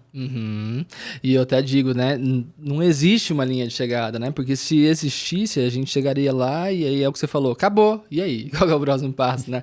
Então, um grande aprendizado que eu tenho, reflexão, é que, cara, na medida do possível, vamos aproveitar a jornada e o processo, sem romantizá-lo, mas aproveitar mesmo, no sentido de, cara, enxergar sentido, né? Apesar dos desafios e tudo, e aproveitar e desfrutar disso, porque a gente entende, cara, não tem uma linha de chegada, porque se a gente parte do pressuposto que tem, tirando a morte, né, que todos somos finitos, né, mas enquanto estamos aqui, né, profissionalmente ativos, se a gente entender que tem uma linha de chegada, um teto ali, você vai chegar lá, e aí, né?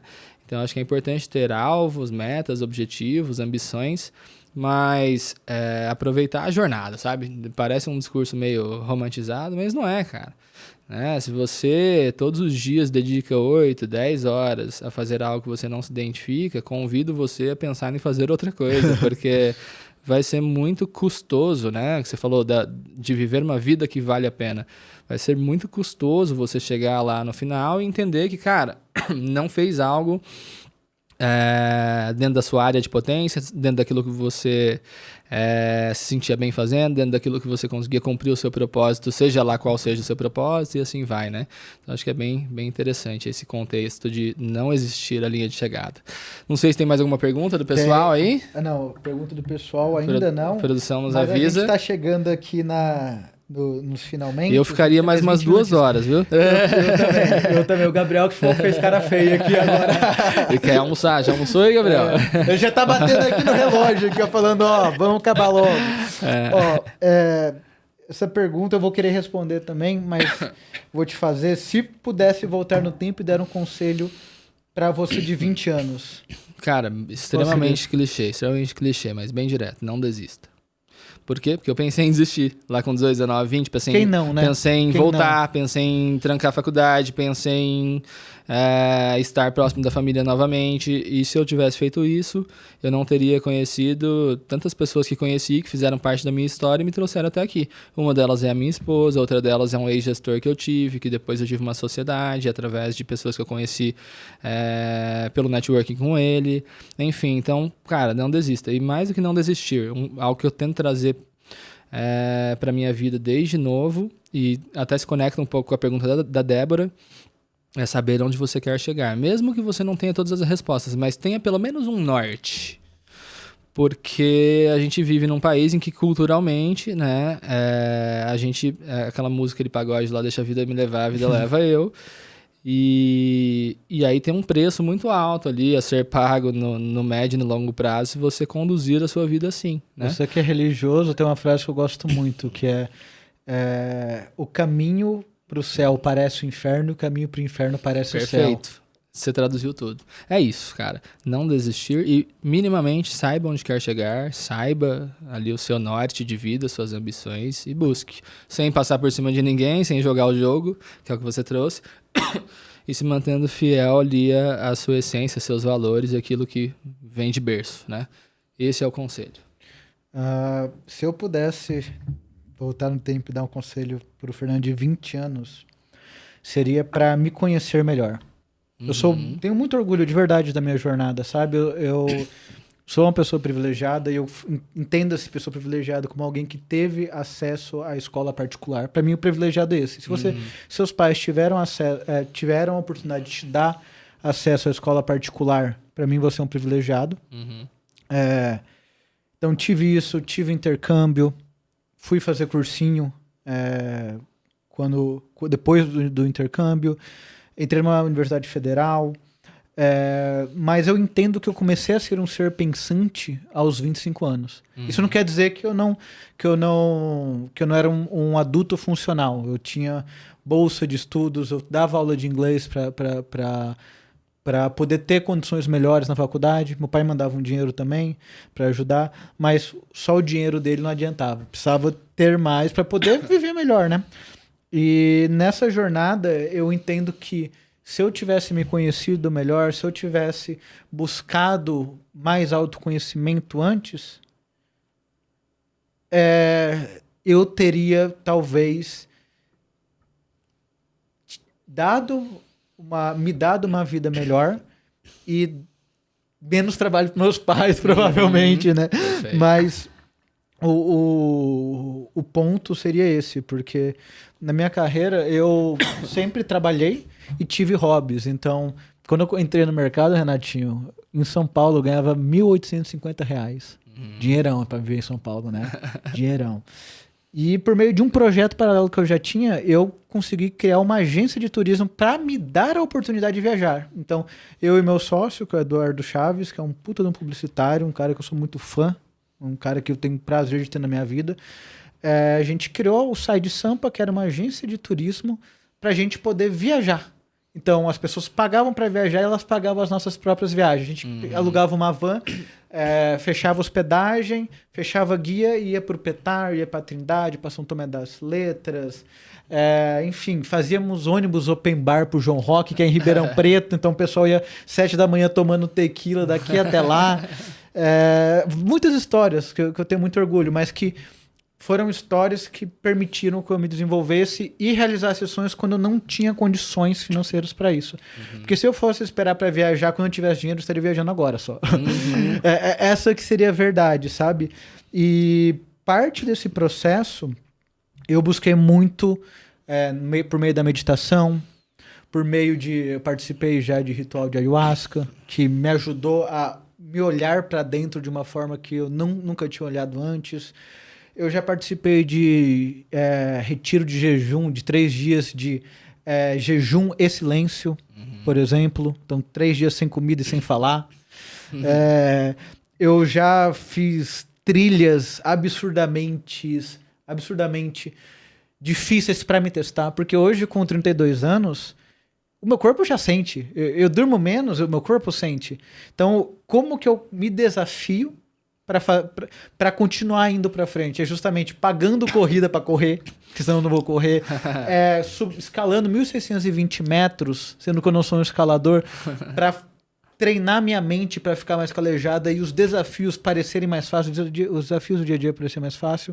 Como eu falei, a estrada pro céu parece inferno. E é isso, é como que eu consigo melhorar minha mente, me conhecer melhor para tomar as melhores decisões, porque é aquela velha máxima da Alice no País das Maravilhas, né? Você não sabe para onde você vai. Qualquer caminho serve, né? Exatamente. Então, para mim, se eu tivesse mais conhecimento sobre mim mesmo, e quando eu penso num legado, quando eu penso em filhos, por exemplo, eu gostaria de passar esse ensinamento para eles. Por isso eu penso em tempo, por isso eu penso em remoto, ou interior, ou litoral, justamente para poder ser um pai melhor do que o meu pai foi comigo, assim como ele foi um pai melhor do que o pai dele foi com ele, e assim por diante. Perfeito. Porque eu acho que é uma linha ali que a gente precisa passar, sabe? A gente tem que ser melhor que ontem, a gente tem que ser melhor que os nossos pais de alguma forma, sabe?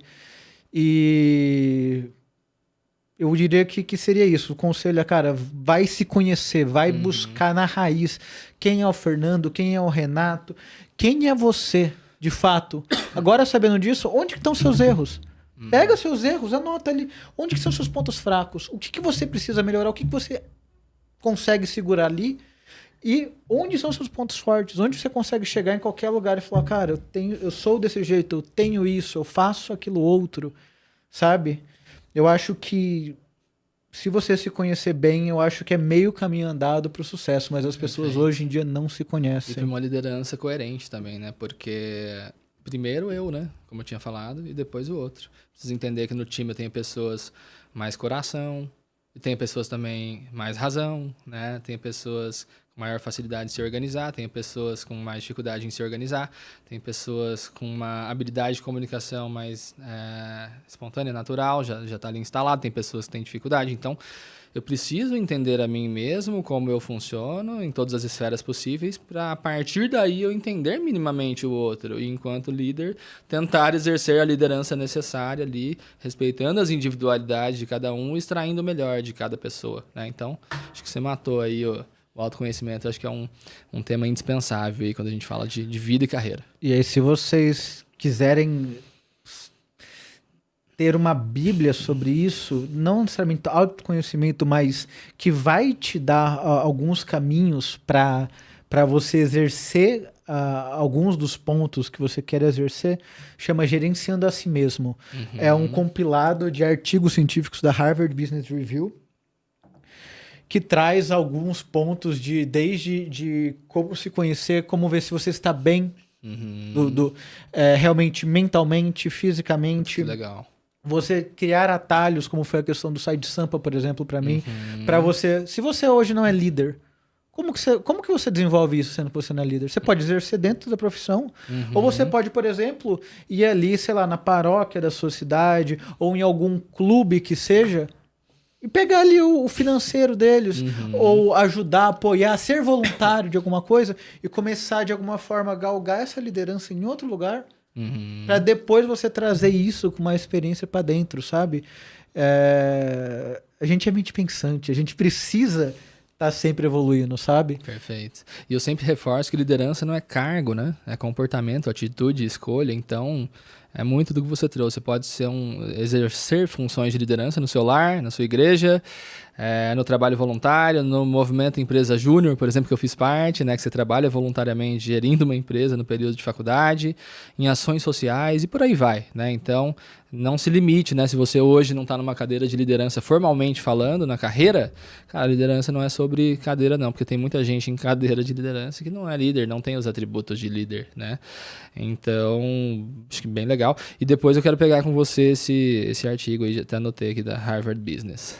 Nossa, é maravilhoso esse livro, eu recomendo para todos. Tem um último ponto aqui que eu vou citar antes da gente encerrar. Tem um livro chamado Como Avaliar Sua Vida, do Clayton Christensen. O professor Clayton Christensen, de Harvard ou Stanford, agora eu não vou lembrar, peço desculpas por isso. Mas ele é o cara que escreveu O Dilema da Inovação, ou seja, um cara muito técnico que viu as disrupções do mercado. E ele escreveu esse livro que fala justamente de, cara, como... Beleza, você tá bem no profissional, mas e no pessoal? Onde ele fala, um dos pontos que eu acho muito interessante dele, é onde que eu quero chegar com a questão do tempo que eu falo de remoto, de estar numa cidade menor, é muito fácil pra gente... Você se considera uma pessoa de alta performance? Beleza, eu também. Assim como muitas pessoas que estão nos ouvindo também. Mas a questão é muito fácil você deixar de lado o seu lado pessoal, porque o lado profissional te traz recompensas muito mais rápidas do que o lado pessoal. Exemplo, você só vai descobrir se você fez um bom trabalho com seu filho daqui 20, 25 anos. Quando você soltar ele no mundo. Você precisa estar dando atenção para sua esposa, para os seus amigos agora, porque se você ficar negando esse direito deles, quando você precisar vai ser tarde demais. Perfeito. Então é importante você olhar o holístico, como você falou no início. Cara, é o todo. Você não vai ter, de fato, o equilíbrio entre vida pessoal e profissional. A sua vida profissional sempre vai ser maior, e deve ser, eu acho que deve ser, porque a sua vida pessoal depende e é sustentada pelo seu lado profissional. Perfeito. Então tem que ser, aqui não acho que não é uma discussão, mas a grande questão é, você se tirando do seu cargo hoje, como que vai ficar a sua vida? Perfeito. Como vai ficar ela, sabe? Você vai ter, como eu ouvi ontem na palestra, no espetáculo Fé no Flow do Murilo Gun, cara, o cara tá no 4º casamento. Será que o problema são realmente o companheiro ou a companheira? Provavelmente não, né? Porque a frase que ele usou é: onde tu vai, tu tá. Então, tipo, qual que é a qualidade da sua vida? Uma frase do Naval Ravikant que eu gosto muito é: a qualidade da sua vida é você sentar em algum lugar e ficar parado. Literalmente, é isso. Porque se somente tá a 1000 por hora e te cobrando 1000 coisas, talvez a qualidade não esteja muito boa. Perfeito. Mas se você consegue sentar aqui e aproveitar o momento, estar presente, e tá tomando o seu café, ou assistindo a sua TV sem ficar mexendo no celular, ou fazendo coisas realmente no qual você está no momento presente, isso é o mais importante. Então, mais uma vez, reforçando aqui a questão da importância da saúde física, da saúde mental, de ter um momento com os amigos, de ter um momento com a família, entendeu? De entender quais são os momentos que realmente, se de um lado te gasta, como que é o outro lado? Onde você repõe essa energia, Perfeito. sabe? E no final das contas é isso. Você tem que ser sustentável. E um lado só não sustenta. Então, Renatinho, se você quiser deixar a palavra final aí. Fer, acho que agradecer pelo convite, agradecer para quem assistiu aí no ao vivo ou vai assistir depois.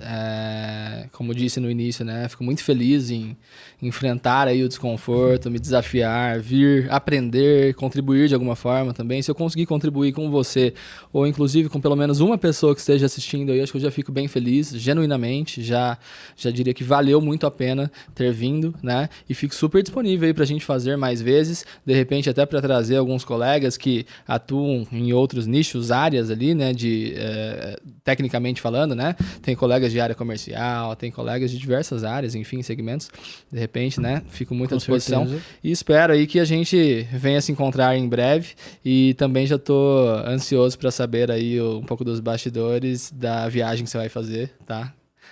Tenho a expectativa de que você compartilhe comigo aí tudo que tiver de insight, de aprendizado lá. Quem sabe, não vou dizer que vou junto, né? Mas quem sabe numa próxima a gente pode ir juntos também. Pode ficar tranquilo que esse é um curso que eu quero muito assim, fazer e tô bem animado.